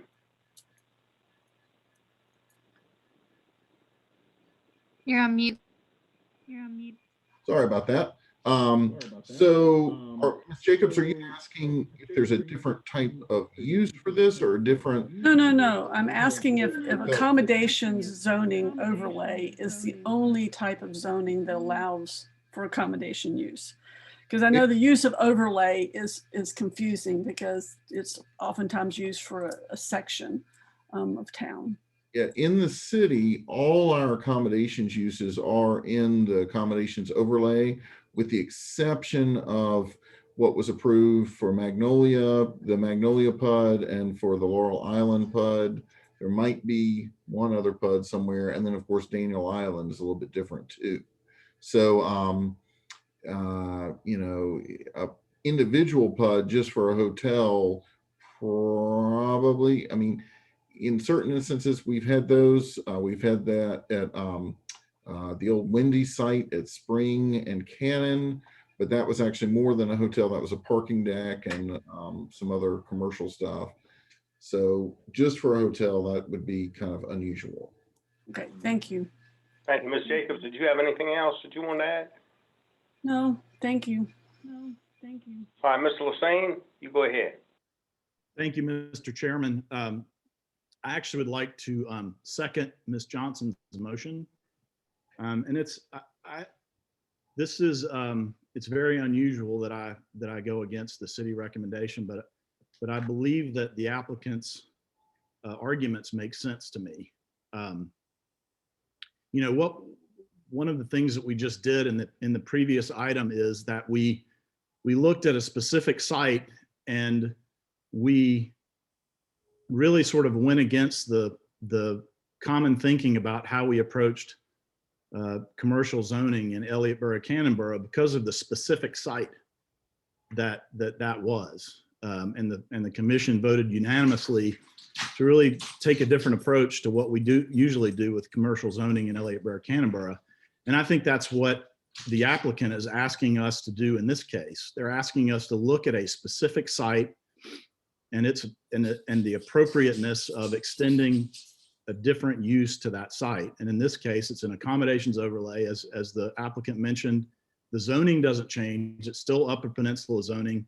It's simply adding this to the accommodations overlay, which allows an accommodations use. I don't believe we would want to extend, open up the whole STR thing again in this case. I think if there's an accommodations use to happen here, this is the way for it to happen. And I don't want to go on and on simply because I believe the applicant made good arguments as to why this is an appropriate site. But the Upper Peninsula zoning was designed to be dense. It was designed to be a mix of uses. And if you look at that accommodations overlay in this area, there aren't a lot of accommodations uses allowed here. I think the Laurel Island PUD is a bit removed from this, and anyhow, long story short, I believe that the applicant's arguments make sense to me. They have been this particular developer has been a very responsible developer and worked very closely with the community, as we have seen, and I know this firsthand from other work that they have participated in. Mr. Bearden is a member of the board of the South Carolina Community Loan Fund, which has probably done more for affordable housing in our city and other cities than any other group in the state. So anyhow, I just I think this is I think this makes sense. So that's the end of my comments. Thanks. Great. Thank you, Mr. Lassane. So we have a motion and a second. We have some other comments. Mr. Bailey, you go ahead.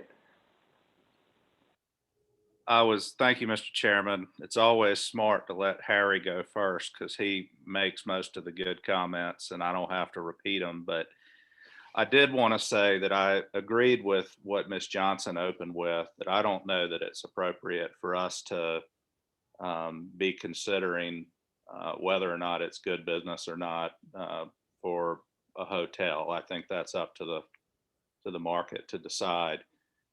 There are two items on our agenda tonight that I drive past every single day. This is one of them, and the other's on Johns Island because I head out to Kiowa for work. And I have every day for the last couple of years watched what essentially, well, Mr. Jones described it earlier in his citizens' comments. So much of this area was just scrubby field and very unattractive area of town. And I've thought, wow, this is almost a blank canvas as the city redevelops up Morrison Drive or develops up Morrison Drive. And it's an opportunity to make good, sound planning decisions.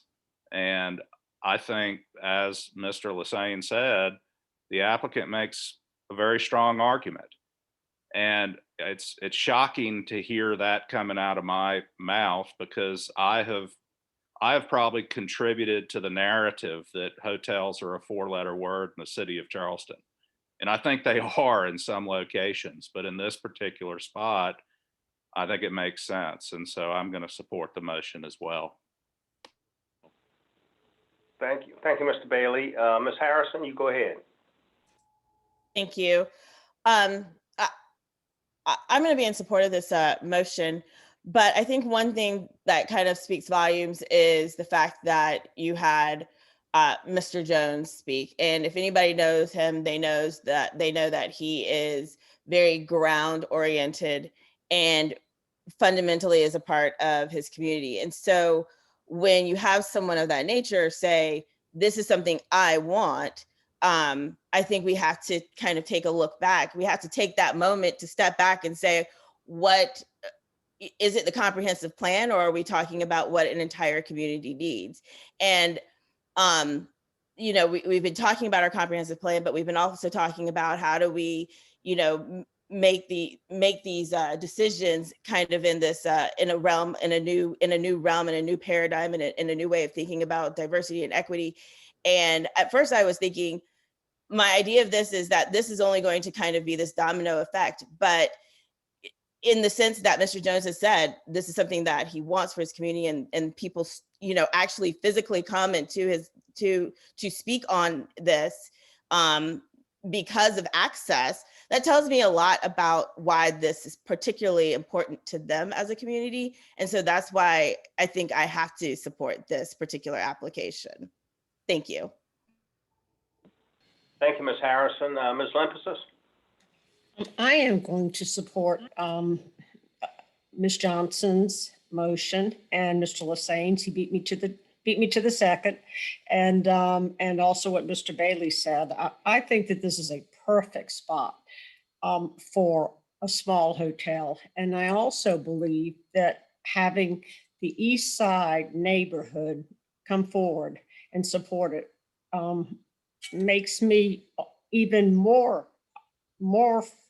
obligated to support this. I hate going against the city staff. I know that they look very hard at all of these applications. But to me, an accommodation zone should not just be all in one area. And I think that the business people with the digital corridor and all the other businesses there need a place nearby. They don't want to go to West Ashley. They don't want to go to Mount Pleasant. They need a walking access to the area. So I'm going to support this application. Thank you, Ms. Lampasas. Does any other commission members want to speak on this? If not, we have a motion by Ms. Johnson and a second by Mr. Hussain. I'm just going to say, I agree with what's been said. I understand the concerns of staff, but in fact, there is no hotel in that area. And, you know, I have a tough time if it was really a zoning issue that we were saying it shouldn't be there, but I don't think that's what we're saying. I think a lot of the argument was there's too many hotel rooms. And I may agree with that, but the fact that these people have a right to do that, I think was what our obligation is. If they have a right to do it and it's not going to affect the zoning, I think then I'm supportive of the motion as well. So there's a motion and a second on the floor. We'll do a roll call vote. Mr. Bailey? I in favor. I in favor. Great. Ms. Bryant Jenkins? I in favor. I in favor. Thank you. Ms. Harrison? I in favor. I in favor. Ms. Jacobs? I want to thank the commissioners for a good discussion and have convinced me to vote aye in favor. Thank you, Ms. Jacobs. Ms. Johnson? I in favor. I in favor. Thank you. Ms. Lampasas? I in favor. I in favor. Thanks. Mr. Hussain? Aye, in favor. Aye, in favor. Great. Mr. Flue? I in favor. Aye, in favor. Great. And I'm in favor as well. And it's unusual. We have a unanimous vote on that as well. It's 9 in favor and none opposed to that. So thank you. And I think it's going to be an interesting development going on there. And it looks like it's going to be a wonderful development. The next item on the agenda is number 6 under rezonings, 30 and 30.5 F Street, West Side Peninsula, TMS number 4631, 60349 and 050, approximately 0.16 acres. Request rezoning of subject property from diverse residential DR1 to diverse residential DR2F. Mr. Morgan. Thank you, Mr. Chairman. And you all have seen a similar application here, and actually over the last few years, several in this neighborhood, because the neighborhood is kind of split between the DR2F that is mostly on the western side of F Street and the DR1 that has predominated up against the I-26 and also the future low lot. This is a similar request to what we'd seen. I believe it was in this location here. I'm sorry, in this location here, excuse me. The zoning that is being requested, the DR2F, would be identical to the adjacent property to the south, as well as the properties to the west. Just looking at the surrounding area, this is in our urban area of our city plan. So either one of these districts are appropriate there. This is an aerial view. There is an existing structure on each of these properties here. And they do back up to that future low line area as well as elevated highway from I-26. Here is the oblique image that shows those existing houses and the other developable area on the property. And here's a street view of the property. And street view of subject property to the southeast that is being redeveloped. And to the northwest, distance the character and residential across the street. So a real mix of residential types and age of buildings in this area. We are comfortable with this request and are recommending approval. Thank you, Mr. Morgan. Chloe, is Mr. Prince, Kyle Long Prince available? Yes.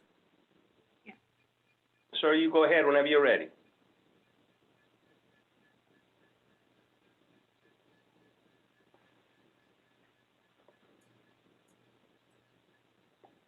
Chloe, is he coming on? Yes, he has access to his video and microphone. I'm Kyle Long, if you sorry. could- that's okay. Can you hear me now? Can you hear me now? Yes, sir, you go ahead. Okay, thank you. Appreciate the talk. I did the rezoning a few years back on 28 right next door. So this is a next door property from that DR2F. Like Christopher had said, the properties across the street were already DR2F. What I kind of wanted to do was, well, first of all, I wanted to join it. I wanted there to be some cohesion with the property that I had next door as well. But with the low line park there, it was going to be a possibility of maybe having a structure toward the low line park was attractive to add something back there. The only issue that I went to the West Side neighborhood, had a meeting with them back when we did 28, and they were just concerned about parking, and there was plenty of space there for off-street parking. And that will continue to be fine. So yeah, I appreciate the moment. Thank you. Thank you, sir. Chloe, I see there's no one to sign up to speak, or no written comments, no one in favor or opposed to this. So we'll close the public aspect of this out and ask commission members if they have any questions, comments, or a motion.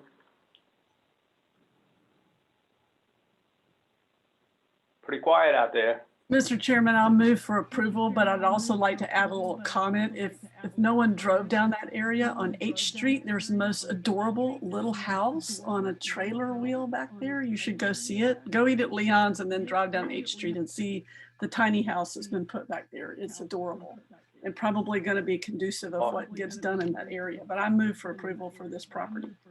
Okay, thank you. You had to mention Leon's name. Now I'm getting hungry now. But anyway, so Mr. Jacobs moves for approval. Is there a second? Other comments? I'll second Ms. Jacobs's motion. Thank you, Ms. Lampsis. Any other questions, comments? If not, we'll do a roll call vote. Mr. Chairman, I just like to note that Ms. Shaw Johnson mentioned earlier about an affordable housing project that the city's building adjacent to the low line, which is right down the street. And so there's a lot of great things happening on this street and in this part of the city. That's, for many years needed investment. So this is a great development. So thank you, Mr. Long. You're welcome. Thank you. Thank you, Mr. Lassane. And thank you, Mr. Lassane. It's interesting, these small pieces of property make a big difference in the area. So that's important. So we'll do a roll call vote. Mr. Bailey? Aye in favor. Great, thank you. Ms. Bryant Jenkins? I in favor. Thank you, Ms. Harrison. I in favor. Great, Mr. Jacobs. I in favor. Great, Ms. Johnson. I in favor. Thank you. Ms. Lampsis. I in favor. Great, Mr. Lassane. Aye in favor. Great, Mr. Flew. Sorry, I in favor. Thank you, and I'm in favor as well. So that motion was made by Ms. Jacobson and by Ms. Lampsis, and that's 9 in favor and none opposed. We'll now go into ordinance amendments. And the first one is number 1, to amend Article 2 Land Use Regulations of Chapter 54 of the Code of the City of Charleston zoning ordinance by adding thereto a new part 19 Conservation Development, and by adding relevant definitions to Section 54-120 of the zoning ordinance. Is Ms. Harf going to do that, Mr. Morgan, or who's going to speak on this? I'm going to give the background on this, and then we'll have some other folks help you with questions. Okay. Okay. So at long last, this ordinance is coming before you all. You might remember the discussion about the cluster ordinance a few months ago, where you were asking for an ordinance of this type to be there ready to go in its place. And so now we do have it ready to go. We did work on this a good bit over the past year, working extensively with our stormwater folks, making sure that this ordinance was as friendly to the new stormwater standards and help them come up with, it helped those standards apply to developments that would be very innovative in the way that they would deal with their stormwater under those new regulations. Part of the reasoning behind this, and I'm going to go kind of fast through these because I know the hour's getting late and you all have discussed this a good bit, but we will show some of these slides here. You might remember our discussion about the different types of development that typically what our zoning ordinance allows for, requires, is this more conventional. Lots are all the same size. They're laid out on patterns, typically like grids, cul-de-sacs, things like that. And given the land that remains in the city inside the urban growth boundary, and we're learning this even more as we go through our land planning for the comprehensive plan and our water study for the comprehensive plan, that the remaining land that's in the city is really going to have variations in what is higher and what is lower and what is forested and better for development, what is forested versus what is better for development. And so it's going to point to an ordinance like this being even more important in the future. And so we're excited to bring this ordinance forward and hope that there'll be a large segment of the development community that utilizes it. We think we've written an ordinance because it's part of the basic existing zoning districts, that it can be utilized without having to go through complicated rezoning or PUD creation, that kind of thing, that it's something that the development industry will take advantage of, and we'll see a lot of developments come under this. But some of the key things that develop an ordinance like this is the creative and flexible site design, looking at all the site design aspects in advance when they're first looking at how the site could be developed.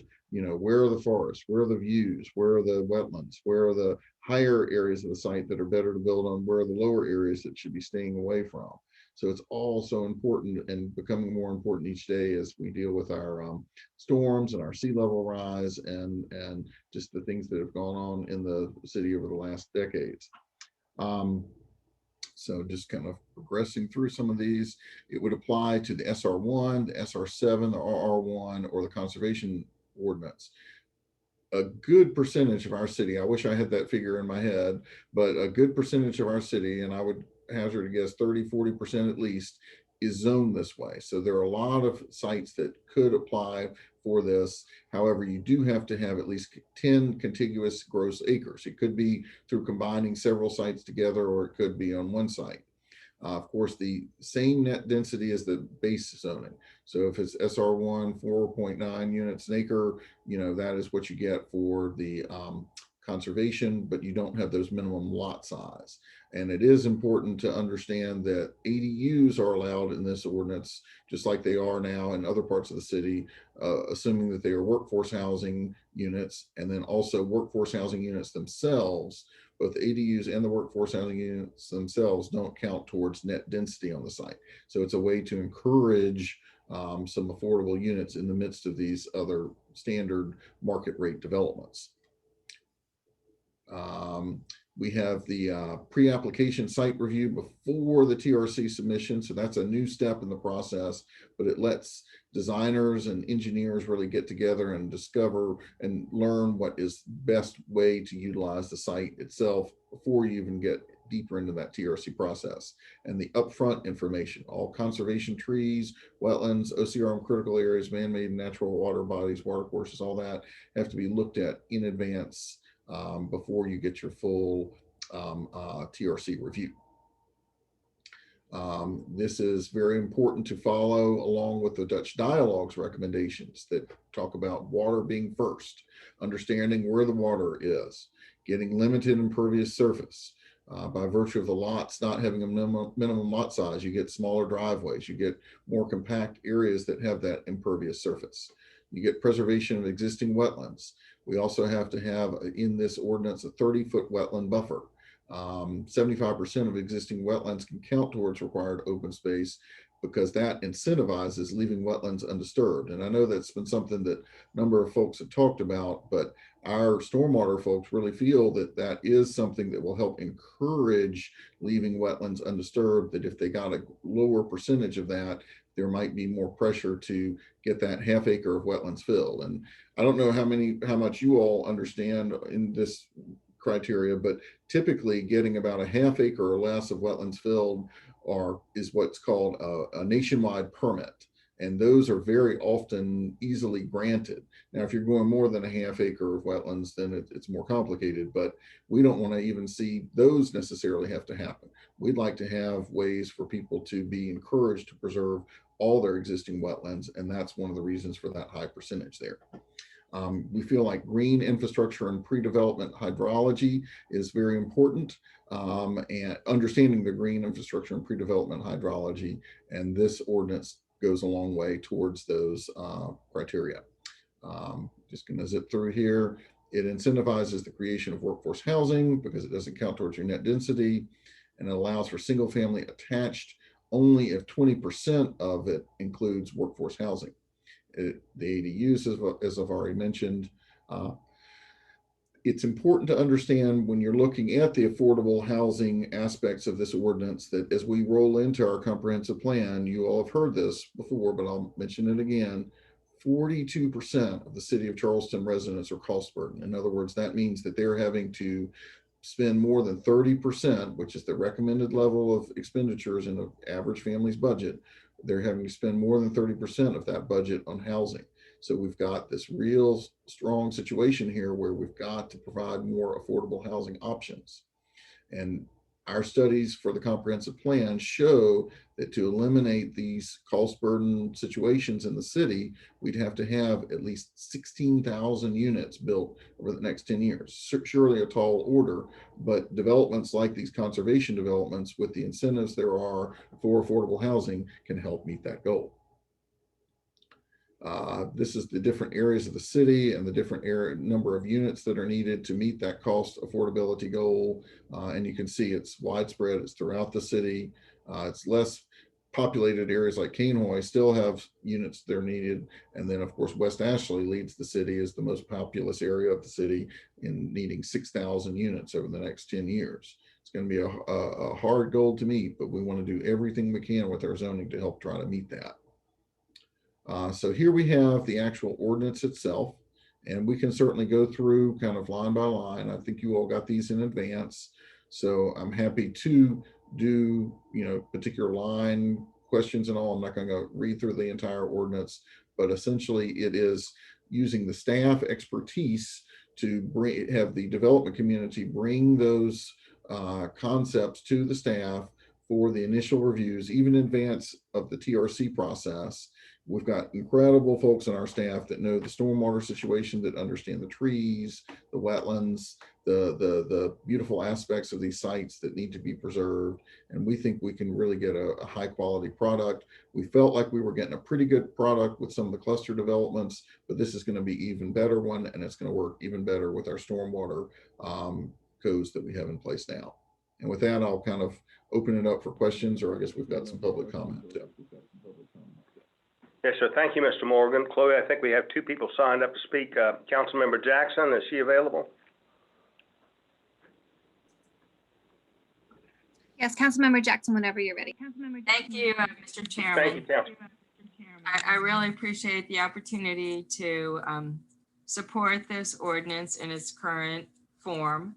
I do think that the council has some work to do after you all would potentially recommend it to our purview for second public hearing and second and third reading.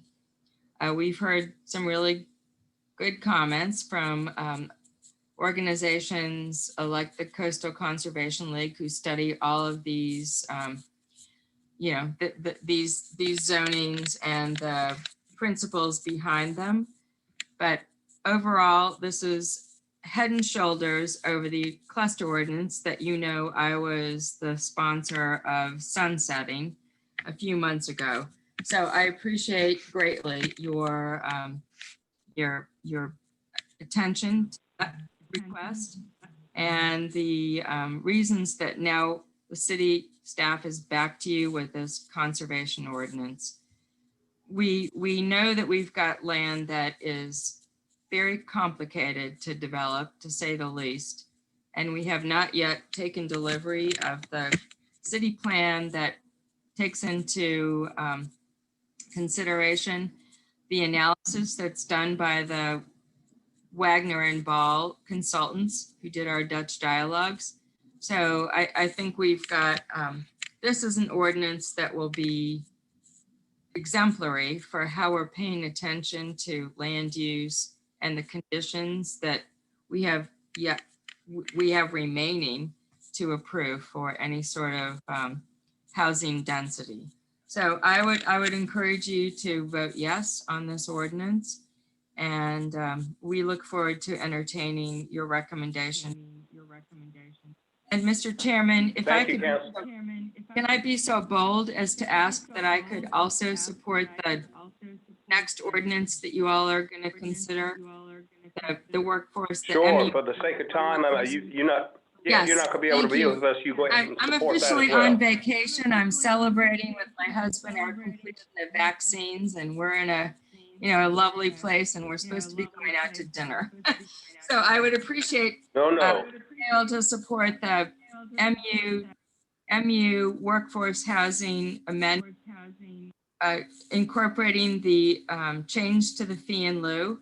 Again, I know that we've heard from very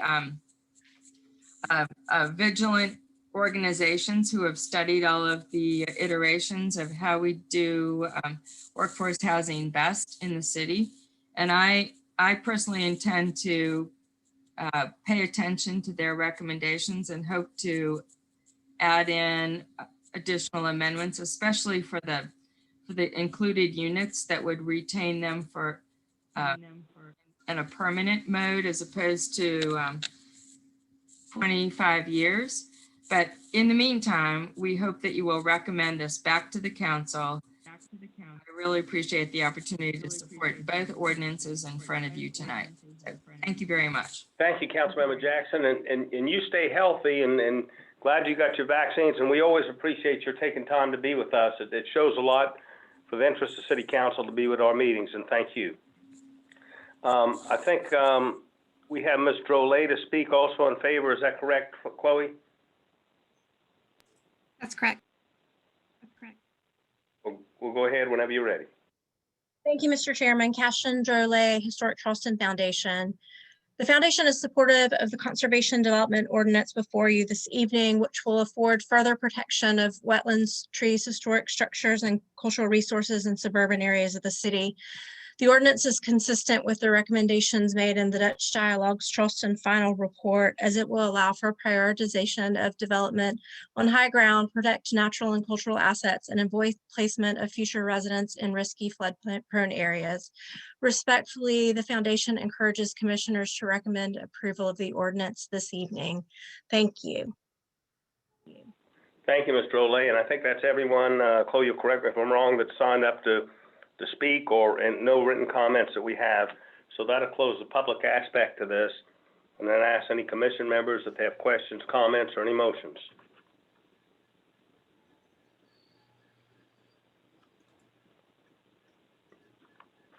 Mr. Chairman, I'll move for approval. And I'll Thank you, Mr. Lefane. You want to? Go ahead, Harry. I'm sorry. I didn't mean to cut you off.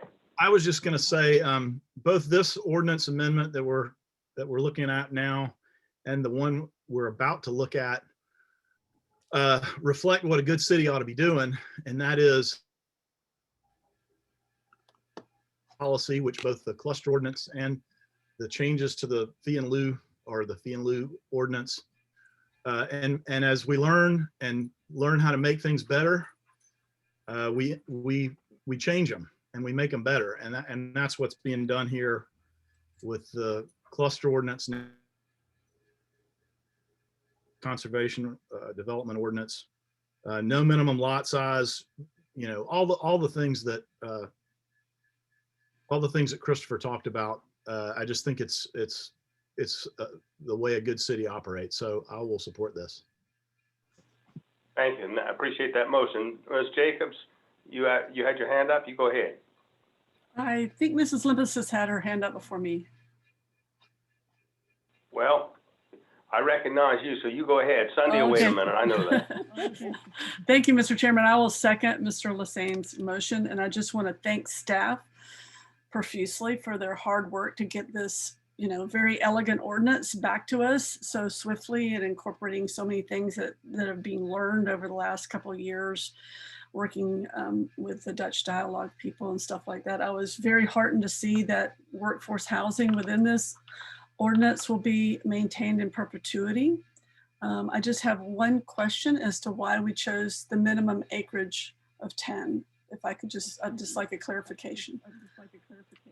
So that was really in our previous ordinance, the cluster ordinance, we had a 5 acre minimum. And when we, as a staff, reviewed the cluster ordinance and looked at them around the city, we did a field trip to them around the city over a year ago. The feeling was we weren't getting as good a product from the smaller ones. It was small. It was more difficult to get the cohesive green spaces that really help, preserve the trees, the wetlands, all that with the smaller sizes. So we felt like the 10 was better. It could be that there's a happy medium somewhere between 5 and 10, but we felt like the 5 was just too small, and so we went with the 10 to start. Thank you. I just wanted a clarification. I appreciate that. Thank you. Ms. Lampasas, you go ahead. First of all, I'd like to thank staff for getting back to us so quickly on this conservation ordinance, because after the disappointing vote from council overriding what the Planning Commission had recommended on the cluster, and it was then zoned to the conservation, I was really glad to see something come before us, and you put a lot of work in this. It was a little hard to understand or to explain, and I think it's just going to take time to convey what qualities are in this, that somebody can come to you and actually know ahead of time what they can anticipate while they're looking at a piece of property. And from a development standpoint, it's a little vague, in my opinion, which is both good and bad. But I think that we may have to, take this and may have to adjust it a little bit as we take the first one on. So I will move, obviously, to vote for this. I have to tell you that I'm still disappointed about the cluster. And but I hope this makes this better so that we don't have any issues like we did in one of the neighborhoods. So I will vote for the ordinance. Thank you, Ms. Lampasas. Good comments. Any other commission members want to speak on this or questions? If not, we have a motion by Mr. Lassane, I think. Did I get it right? Yeah, and a second by Ms. Lampasas. No, I'm Ms. testing my memory. Jacobs. No, Ms. Jacobs. Ms. Jacobs, okay. To support, we'll do a roll call vote. Mr. Bailey? I in favor. Thank you. Ms. Bryant Jenkins? I in favor. Thank you. Ms. Harrison? I in favor. Thank you. Ms. Jacobs? Aye, in favor. Thanks. Ms. Johnson? I in favor. Thank you. Ms. Lampasas? I in favor. Great. Mr. Lassane? I in favor. Thank you. Mr. Flug? I in favor. Thank you, sir. And I'm in favor as well. So that's 9 in support and none opposing. The second ordinance amendment is number 2 to amend Chapter 15, Workforce Housing District and Opportunity Zones of Article 2, Land Use Regulations of Chapter 54 of the Code of the City of Charleston, South Carolina zoning ordinance to provide for an increased fee in lieu of development required workforce housing units on site. Mr. Morgan?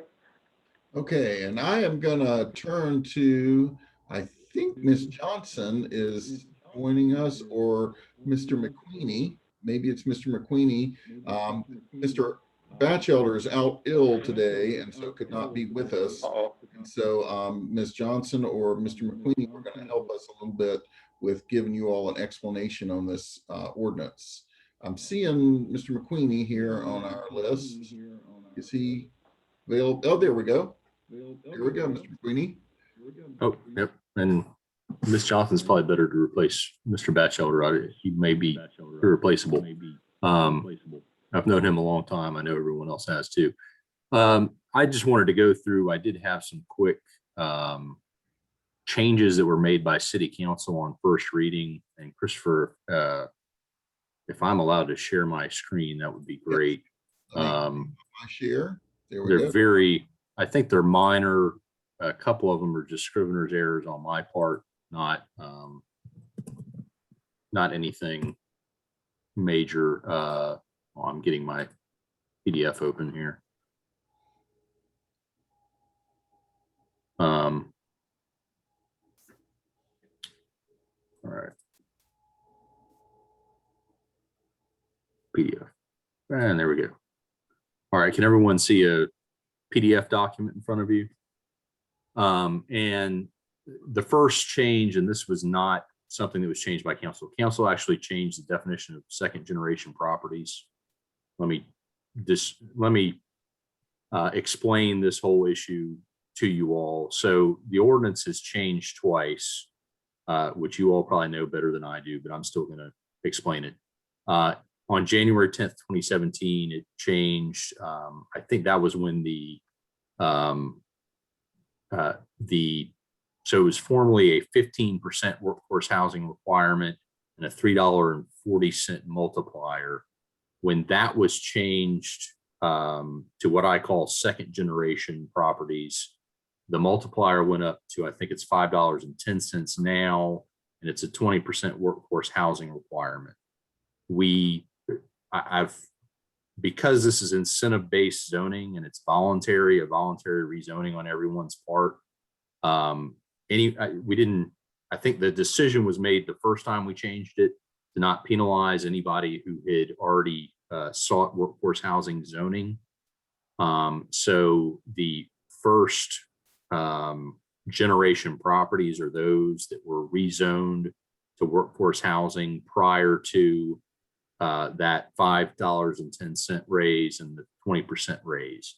And they still enjoy the setup that they had when they rezoned. Now we have second generation properties, assuming this gets adopted. So I've defined that to include not first generation properties, but everything else that's been rezoned. There was an ambiguity in the one that I kind of showed to council last time. I had defined second generation properties that rezoning had to occur before March 9th, 2021. But in the effective date section, I put for which an application has been submitted prior to March 9th, 2021. Yours says February 25th, because that's when the Community Development Committee considered it, but they didn't have the actual ordinance in front of them. So I didn't want that to be the date because no one had seen it by that date. First time people really saw it in a public hearing was March 9th. Planning has sort of drilled down into how many people this ambiguity would affect. And I think there's two. One is a small minority owned property that wants to provide, I think, 3 on-site workforce housing units that is already up for second reading before council on March 23rd. And then the second is Courier Square, which you all addressed earlier. I think they've also agreed to do on-site housing. I was sitting through when you read into the record what they had planned to do as far as that's concerned. Based on that, I'm not as concerned about the ambiguity. I wrote this so that it says if an application is filed before March 9th, but it's not rezoned, then the new ordinance, the old ordinance would apply. Otherwise, the new ordinance apply. Do you have any questions on that before I move on? Because that's a lot of language. Do a lot at you. But so my recommendation would be to include that. And I've spoken to multiple people today about these dates. I did not lie to anybody, but I represented that I would recommend the opposite of this before planning drilled down into it. So I apologize to anyone who got the wrong impression earlier today. I have flip-flopped, but it was really based on hard data that, thanks to Christopher, we got this afternoon. So my recommendation would be to recommend to council that it be applications pending on March 9th. And then council could decide from there. The second change that council did consider is this is just a scrivener's error, that in the definition of gross square footage, that you can start out with a grocery store or pharmacy, but if you change, you can pay a fee per unit, based on the change and how long the grocery store or pharmacy was in effect. That did not read properly. I just didn't draft it, change the language properly from the previous ordinance, and I've done that here. City Council, again, has seen that and gave first reading to that language, but I did not see it reflected in your version of the ordinance. Things that are in blue are things that I've changed since City Council has seen this, and there should only be two things. The next change that I made, and I would recommend, this was a comment we received this afternoon through planning from Historic Charleston Foundation, I believe it was, that the providing non-residential uses on the ground floor provision should really only apply if there's less than 5. If there's one workforce housing unit required on the property, you can provide 50% of your ground floor or 1,500 square feet, the greater, as non-residential uses instead of providing workforce housing unit. That has just been redrafted to refer to the section, only the section that requires one workforce housing unit. So that only applies if there's one workforce housing unit now. As previously drafted and it's considered by City Council, I don't think I should have drafted it that way, but it would have included all developments. So you could replace 50 workforce housing units with this, and that was not the intent. That was my error. The next change I had is you can see we have this tiered structure, and I referred to tier quarter units instead of 4-tier units, but the $15 multiplier applies to 4th-tier units. I know Gianna has went through this during the special meeting, and I'm happy to answer specific questions about that if anybody does after I go through all this. The next change is to ensure that first generation properties still enjoy the ability to convert. If they have a workforce housing unit that they've been renting for a period of time and they wanted to pay a fee in lieu, they could basically pay a prorated fee in lieu after the second or the first revision passed. And Councilmember Gregory actually caught that before the City Council meeting, and I made that change to ensure that those first generation properties are treated the same as they were before. So City Council did approve that red line change. I called in front of City Council, I call this a big little mistake. Section 3, I referenced that 54-299-2 should be deleted and replaced. It should be 5. 2 is basically the main body of the ordinance. We don't want that replaced. The context is clear of which one's being replaced, but I caught that and wanted to change it.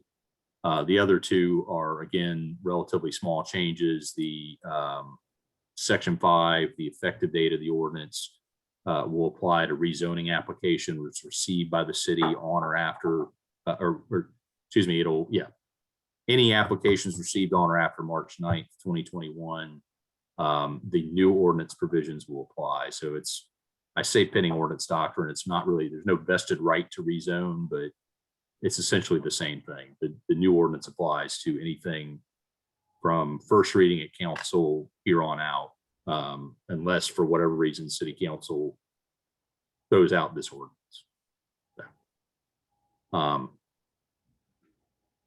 I tend to be a man of many words, so I apologize for throwing all that at you. I'm happy to answer any questions about the substance or structure, but I did want to go over those changes just to make them clear for the record. Thank you, Mr. McQueen. Yes, sir. Mr. Morgan, anything else? Anything else from staff? Does Ms. Johnson want to say anything about the ordinance? Chris, thank you. I wanted, for the benefit of the commission, to have Matt just display very quickly the chart that breaks down the fee structure so that the planning commission could have a better sense of what that looks like and what it means. Again, our goal is to incentivize greater housing on these developments. And so the fee is structured in that way. And so if Matt, I see you are moving quickly, thank you. He's gonna take us through just an explanation so that folks can get a sense of what that looks like. Thank you. Sure. So just as a refresher, and Chip mentioned this earlier, developers voluntarily opt into the MU zoning, and the current requirement is to build either 20% of the affordable units on site or to pay a fee in lieu alternative, which is currently set at $5.10. That applies to the entire gross square footage of the development. And what we're proposing is a tiered fee structure that escalates at each tier. And the goal here is to encourage that at least some of the affordable units are going to be included on site. So you can see the structure here that's explained in the ordinance, but at the first tier, the fee amount is $7.50 per gross square foot. That applies to the first quarter of the gross square footage of the development. It then increases to $10 per gross square foot, applying to the second gross square footage, second 25% of the gross square footage of the development, and so on to the third and fourth tiers at $12.50 per gross square foot and $15 per gross square foot. And to illustrate that change, just as an example, so if you had a development seeking rezoning into the MU zoning, say their gross square footage is 100,000 gross square feet, they're planning to do 100 units on the site. The requirement would be that 20% of those units would be workforce housing units, or 20 units. So under the current structure, that $5.10 per gross square foot gets applied to the entire 100,000 gross square feet of the development. So they can either choose to build the units themselves, to build the 20 units, or they can pay the fee, $5.10 times 100,000 for a total fee amount on the site of $510,000. Under the proposed structure with the tiered fee structure, the scenario is just a little bit different. So again, they can decide to build the units themselves, to build the 20 units, or if they decide to pay the fee, then you're looking at each of these individual tiers. So if you go through each tier at tier 1, to offset 5 units, they would be paying $7.50 times a quarter of the gross square footage of the development to get your total fee amount on that first tier, $187,000. In the second tier, it increases to $10, covers the next 25,000 gross square feet. You're offsetting an additional 5 units. And that continues for tiers 3 and 4. So hopefully that illustrates the change that's being made under the proposed ordinance. And if there's any questions, be happy to take those.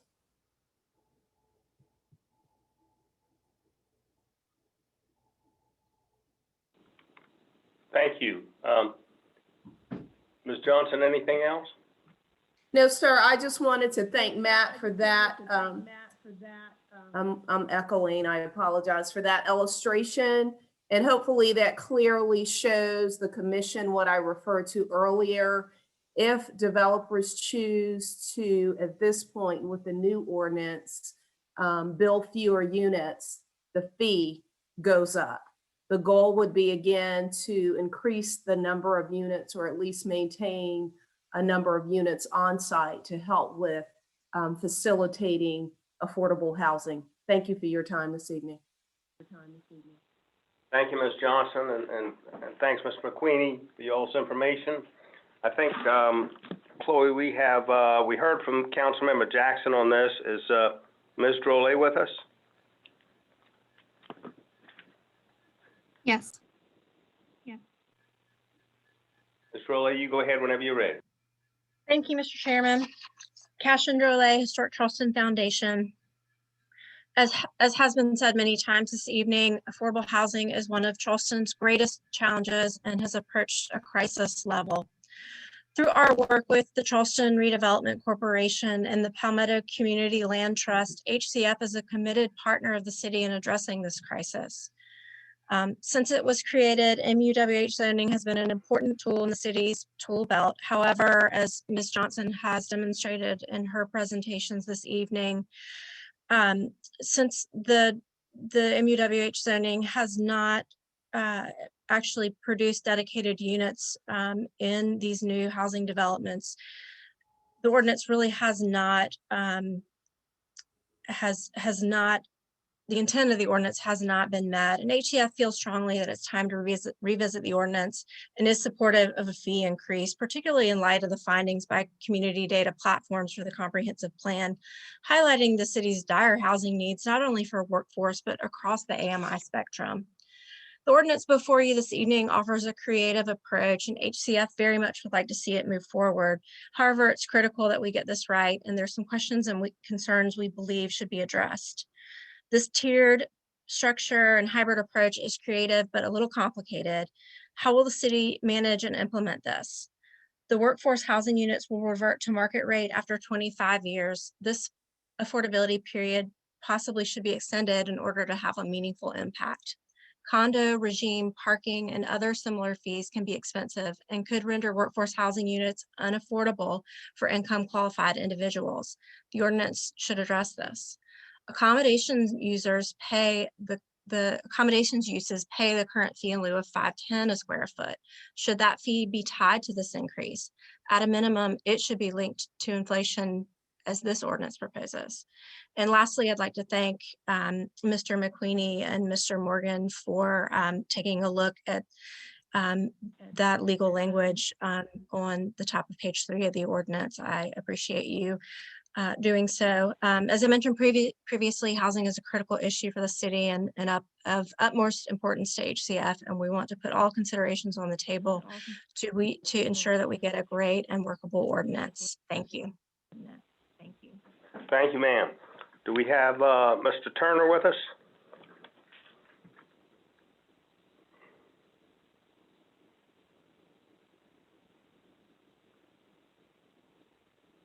Chloe, we got Mr. Turner on the line? Great. You go ahead, sir. Thank you. Thank you.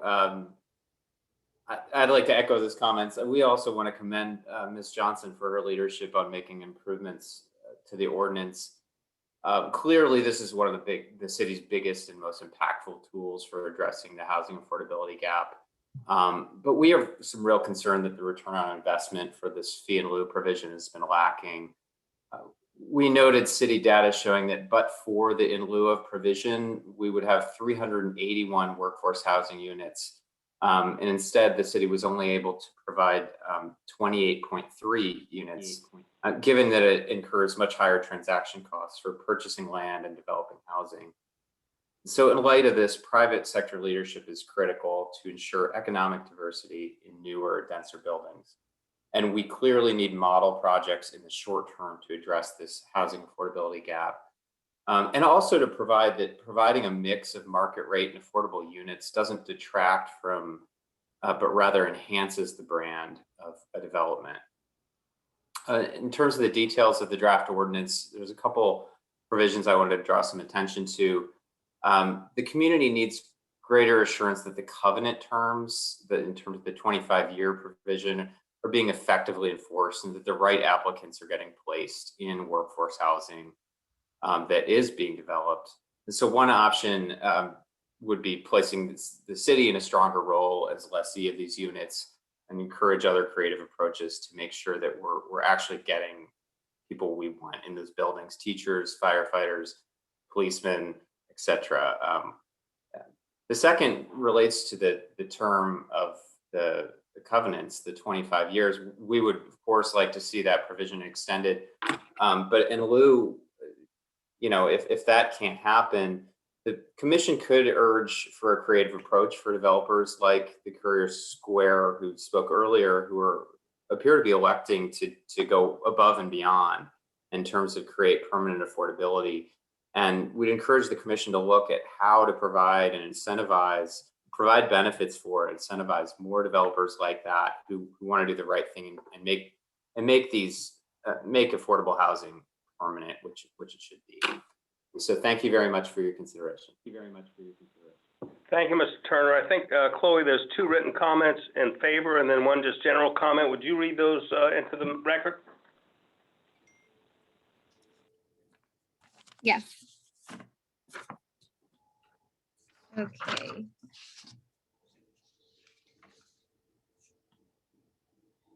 Okay, for the first comment in favor is from Paula Brady, 12 George Street.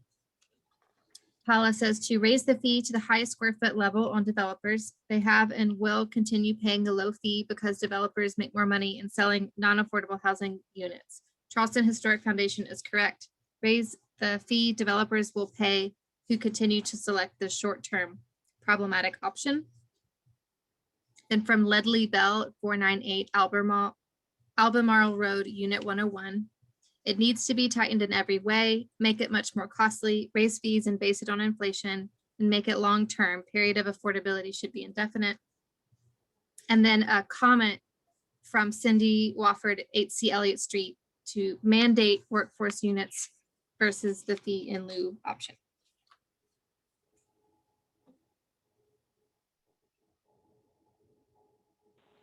Is there another general comment, or did you took care of all of them? That's all of them. Okay, thank you. Ms. Jacobs, let's do this. Let me close the public aspect out. But I would ask Ms. Johnson if she'd like to, or Mr. McQueenie, address any of the things that were brought up by any of the people that spoke. Ms. Johnson, would you like to address anything? I guess the main comment was about the number of years and things like that. Yes, sir. We would want to evaluate that further. Simply, this ordinance, our goal was to achieve a balance, understanding that our ultimate goal is to get more affordable housing units. So as we look at perpetuity or extending that from 25 to 30 years, we would want time to evaluate that further. I would just say that. And if I could step back even further, some of the comments that came from the public, I love those. I'm a fan of inclusionary zoning, so one day we may be talking about that very soon, but that's another topic for another day. I wanted to also make you aware that there is an inflationary structure in this ordinance. As I indicated to you earlier in my report, we did not do that the first time. We were not going to leave that out this time. So it is tied to the consumer price index. So that is there. Any developers that opt into the MU2 workforce housing has to enter into a memorandum of understanding. Their clients are evaluated on an annual basis. And when I say their clients, the persons that end up renting units or homes from these developments are evaluated by the housing development officer who sits as part of the staff of housing and community development to make certain that they qualify for those units and that they are in fact a part of that workforce income category. So I think those were some of the concerns that were mentioned.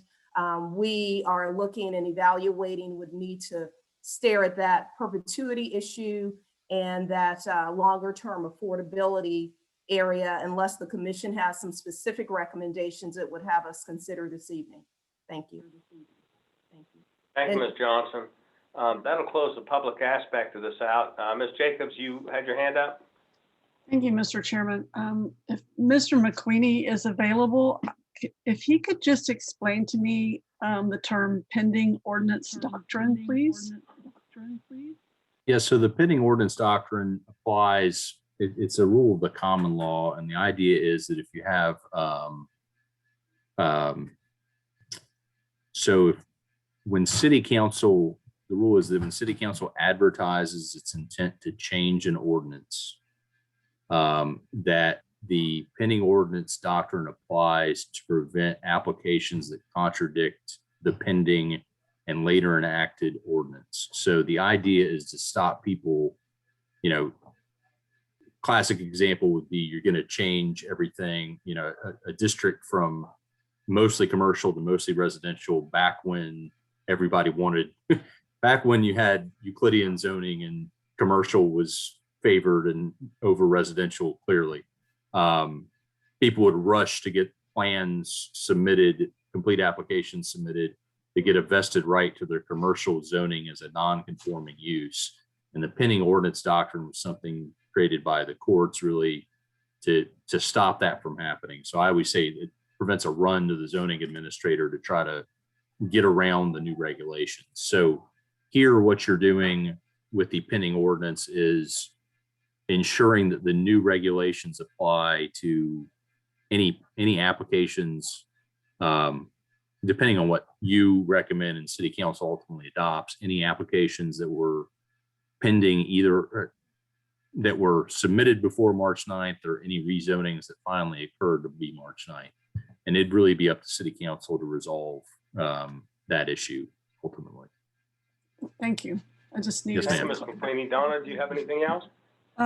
Yes, I just heard Ms. Johnson suggest that they wanted to spend a little time with this ordinance evaluating the longevity, because I wanted to see how Planning Commission felt like recommending longer times, but I'm kind of getting the impression that Ms. Johnson's office would like to get this ordinance in place and then evaluate that. And did I understand her correctly on that? Is she still available? You did. I am. I would love us to move forward and then we evaluate that as necessary. Again, wanting to achieve a balance, we need to look at whether perpetuity works in this instance. I think I heard that from our partners at Historic Charleston Foundation. But I think, again, what we presented to you tonight is what we believe is best at the time, but we always want to do the very best in every situation. So if we need to revisit that affordability period within the structure, we will do that. Thank you. Thank you, because Ms. what I was McQueenie, noticing. Do you want to add something in there? Ms. McQueenie, do you want to add something? I just did want to mention, and I understanding John's concern, the pending ordinance doctrine does not apply to grant rights that you would otherwise not get. So it acts to limit, it does not act to grant. So as zoning has gotten more and more complicated, you have a zoning ordinance like this where there's, you know, there is some taking away of rights, but there's also arguably some granting. There's really no ability for people to take advantage of this ordinance while it's pending. It just prevents people from using the old ordinance while it's pending. That's the time crunch. Thank you. Thank you, Ms. McQueenie. Donna, do you have anything else? Well, I just wanted to add that during all the presentation that we got before Planning Commission and this evening is that it seems that Ms. Johnson's office is aggressively evaluating this ordinance, you know, like every 2 years. It seemed like you were adding things, changing things. And even with our city plan, affordable housing focus, we may get this and evaluate this pretty quickly. So I just wanted to positively affirm that they are doing that and appreciate her comments because it helps me understand what to do. Thank you. Thank you, Ms. Jacobs. Mr. Bailey? I don't want to cut off anyone else, but I was going to make a motion to approve. You know, I believe that we got data showing that there are some modifications to the existing ordinance that were needed, and so those are being proposed, and additional data comes forward saying that more changes are needed. We can do that, but I move for approval. Thank you, Mr. Bailey. And good comments as well. Any other questions, comments, or a second to the motion? I will second the motion, Mr. Chairman. Great. Mr. Lassane seconds the motion. We have a motion by Mr. Bailey, a second by Mr. Lassane. If there's no other comments, we'll do a roll call vote. Mr. Bailey? I in favor. Thank you, Ms. Bryant Jenkins. In favor? Thank you. Ms. Harrison?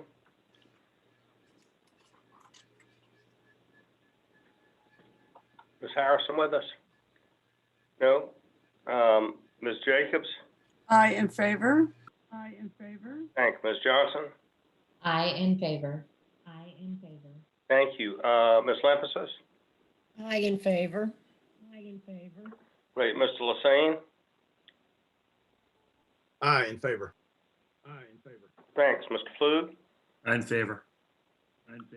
Great, and I'm in favor as well. You know, I think that I heard that Ms. Harrison may have to recluse herself on this, and that may be the case is why she's not on here. So we'll have to check on that, but that being the case, there's 8 in favor and none opposed. So this zoning amendment passes. The next item on the agenda is almost there. Got too many papers here. Here we go. The subdivision. Number 1, Oakville Plantation, American Road, Oakville Plantation Road, American Star, Johns Island, TMS number 317-000-000-11055 and 089, approximately 201.6 acres, 205 lots. Request 1-year extension of subdivision concept plan approval, zone rural, residential, RR1, and light industrial, L1. Mr. Morgan, who's going to be speaking on this? I think Ms. Harp can give you a little bit of background on what was the part of the concept plan.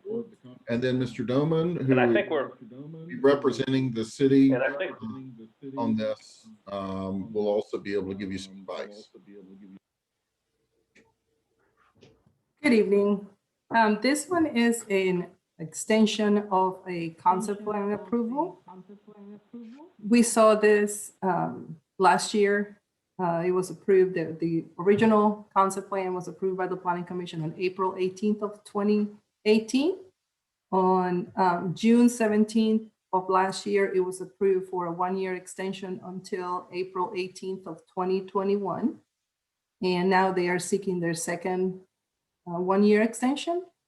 The concept plan was approved with certain conditions, and some of them was the re-verification of the OCRM critical line, and that they had to work with transportation improvements to include resurfacing of impacted sections of Burden Creek Road and other improvements identifying the traffic impact study for this project after consultation with Charleston County and South Carolina DOT.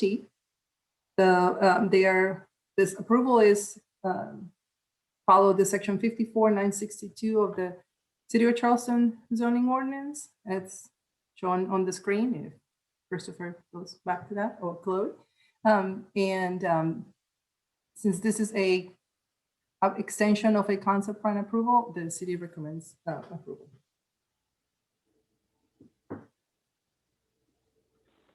make sure I'm unmuted now. Thank you, Ms. Hart. And we have some comments, I believe. Ms. Chloe, would you go ahead? I think, well, I'm sorry. The applicant, Mr. Richardson or Mr. Gaskins, would they like to be heard?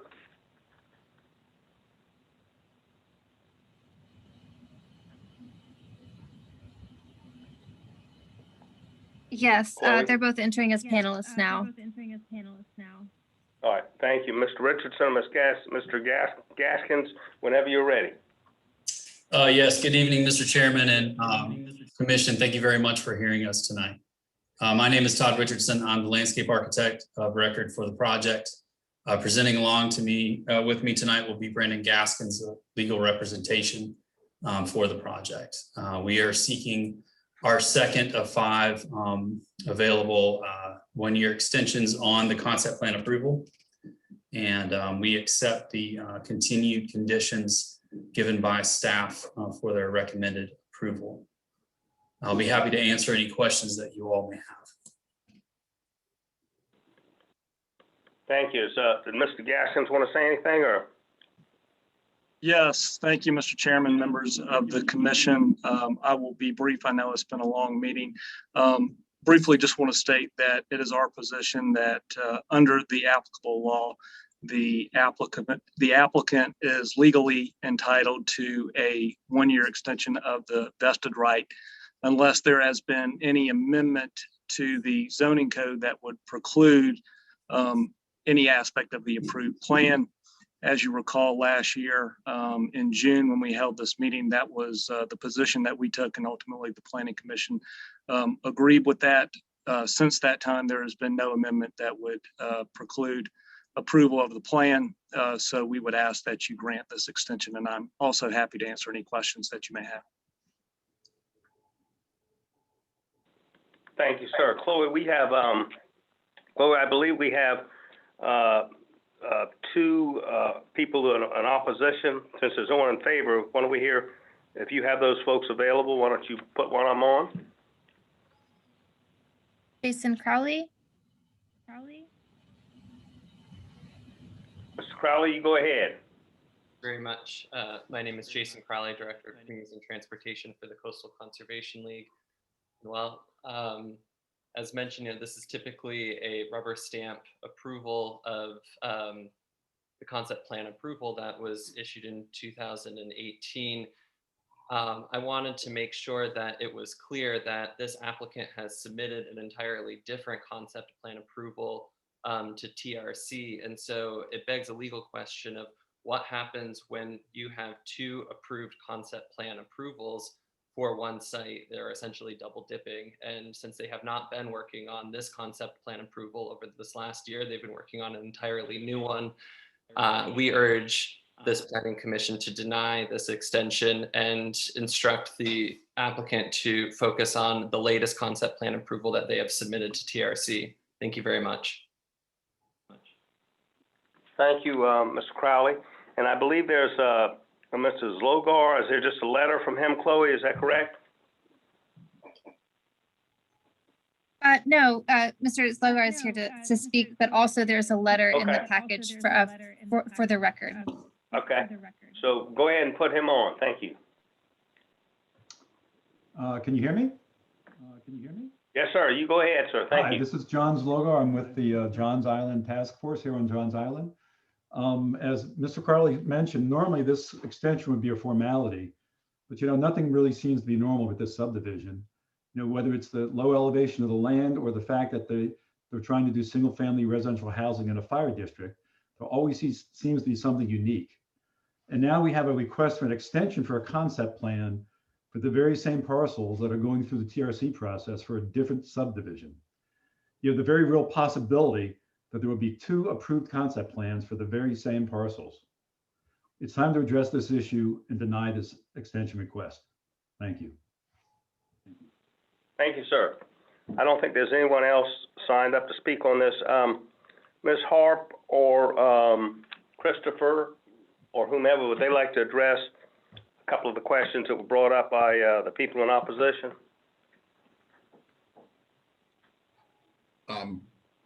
Ms. Harp, did you want to work on those or? Which question about the two concept plans? Is that what the main question? Would that be the question? Yes, I'm not. Yes, ma'am. Okay. That's the only question I had. I'm sure that it wouldn't come to us if it wasn't prepared or if it wasn't legal to come to us yet. So I'm assuming that, but if you'll just address that, I'd appreciate it. Okay, so the River Run, which is the other concept plan, has been to TRC one time and it has not received approval. So there is no concept plan approval for that subdivision. So there is no, the only concept plan that is in effect right now is the American Star, which is the one that you have in front of you. Okay, thank you, ma'am. So I think that answers that. Thank you. Did you have anything else you want to say, Ms. Harp, or is that it? That's it. Nope. Thank you. Unless you have any other All right, questions. thank you. All right, that closes the public aspect of this. We'd ask any commission members, questions, comments, or motion?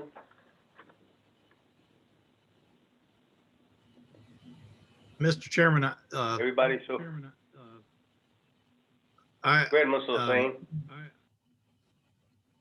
I would like to move for approval based on the fact that we've had a similar situation a number of times over the past couple of years, so I'm comfortable with the decision we made a year ago on this, and for that reason, I'm comfortable with it.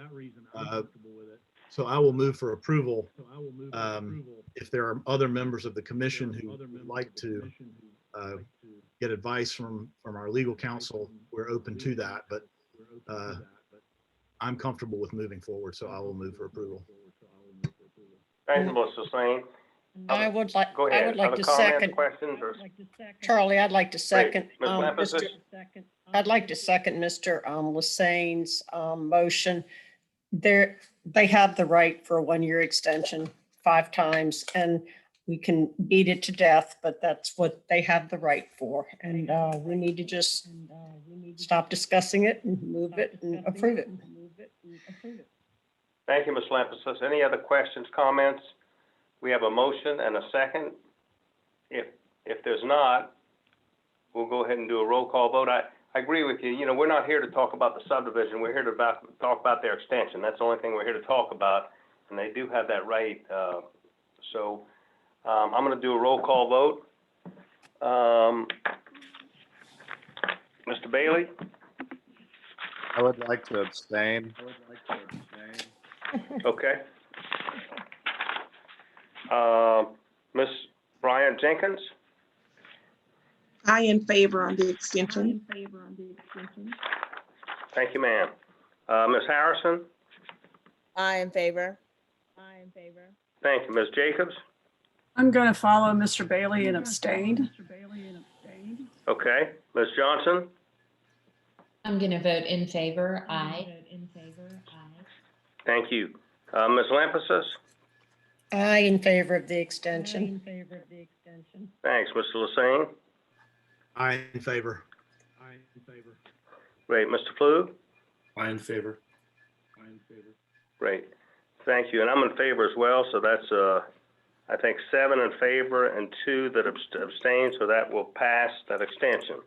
The last item on our agenda is zonings, 2138 Golfview Drive, Riverland, Golfview, James Island, TMS number 343060013, approximately 0.22 acres. Request zoning of single family or SR1.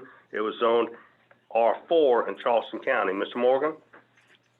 Thank you, Mr. Chairman. And this is a recent annexation. It's almost a 1/4 acre. It would come in the city as SR1, which is the closest compatible district to R4. It is in our suburban recommended zoning or recommended land use recommendations. And you can see it's a single family house as per the image there. Okay. Thank you, Mr. Morgan. And I don't think anyone has signed up to speak on this. Is that correct, Chloe? Is the applicant here? I don't think they're even here with us, are they? No, they're not. Great. So that'll close the public aspect of this. Is there a motion, comments, questions? I move for approval. Great. I Was that second. Mr. Bailey move for approval, and who seconds? Jenkins. Mr. Lassane? I don't know. Oh, Ms. Bryant Jenkins, thank you. So Mr. Bailey moves for approval, Ms. Bryant Jenkins seconds. We'll do a roll call vote. Mr. Bailey? I in favor. Great. Ms. Jenkins? In favor. Thank you. Ms. Harrison? I in favor. Thank you. Ms. Jacobs? I in favor. Thanks. Ms. Johnson? I in favor. Great. Ms. Lampasas? I in favor. Thanks. Mr. Lassane? I in favor. Thanks. Mr. Flug? I in favor. Great, and I'm in favor as well, so that's 9 in favor and none opposed. The last item on the agenda, which was at the beginning, is minutes. I think they were sent out. Has anyone had any questions or comments, or can we get an approval of the minutes that were sent out to the commission members? I'll move for approval, Mr. Chairman. Ms. Jacobs moves for approval. I'm good, because if Ms. Jacobs moves for approval, I know they're right, okay? Ms. Jacobs moves That for was my approval. thought, Mr. Chairman. Is there- I will second the motion. Thank you. And if Mr. Lassane seconds, I know they're right. There's no question. Can we do a roll call vote on that? Unless there's any other comments or questions. Mr. Bailey? I in favor. I in favor. Thank you. Ms. Jenkins? I in Mr. favor. Bryant Jenkins, I'm sorry. Thank you. Ms. Harrison? I in favor. Thank you. Ms. Jacobs? I in favor. I in favor. Ms. Johnson? I in favor. Thank you. Ms. Lampasas? I in favor. Great. Mr. Lassane? I in favor. Thanks. Mr. Flug? I in favor. Great, and I'm in favor as well. So that's 9 in favor, none opposed. I think that concludes our agenda. I appreciate everyone's time and patience tonight. It was a long meeting. I guess we started at 4:30. We've almost been here 4 hours, so that's great. I'm thinking about, Mr. Bailey, I'm thinking about that chubby fish now, so. You promised me a dinner, Charlie. No, we'll have to go. I We'll want to go go. to Leon's and the Chubby Fish. Any restaurant I heard now I'm hungry for, you know? All right, thank everybody for your work, and I appreciate y'all have a good evening. Good night, everybody. Good night. Good Good night. night.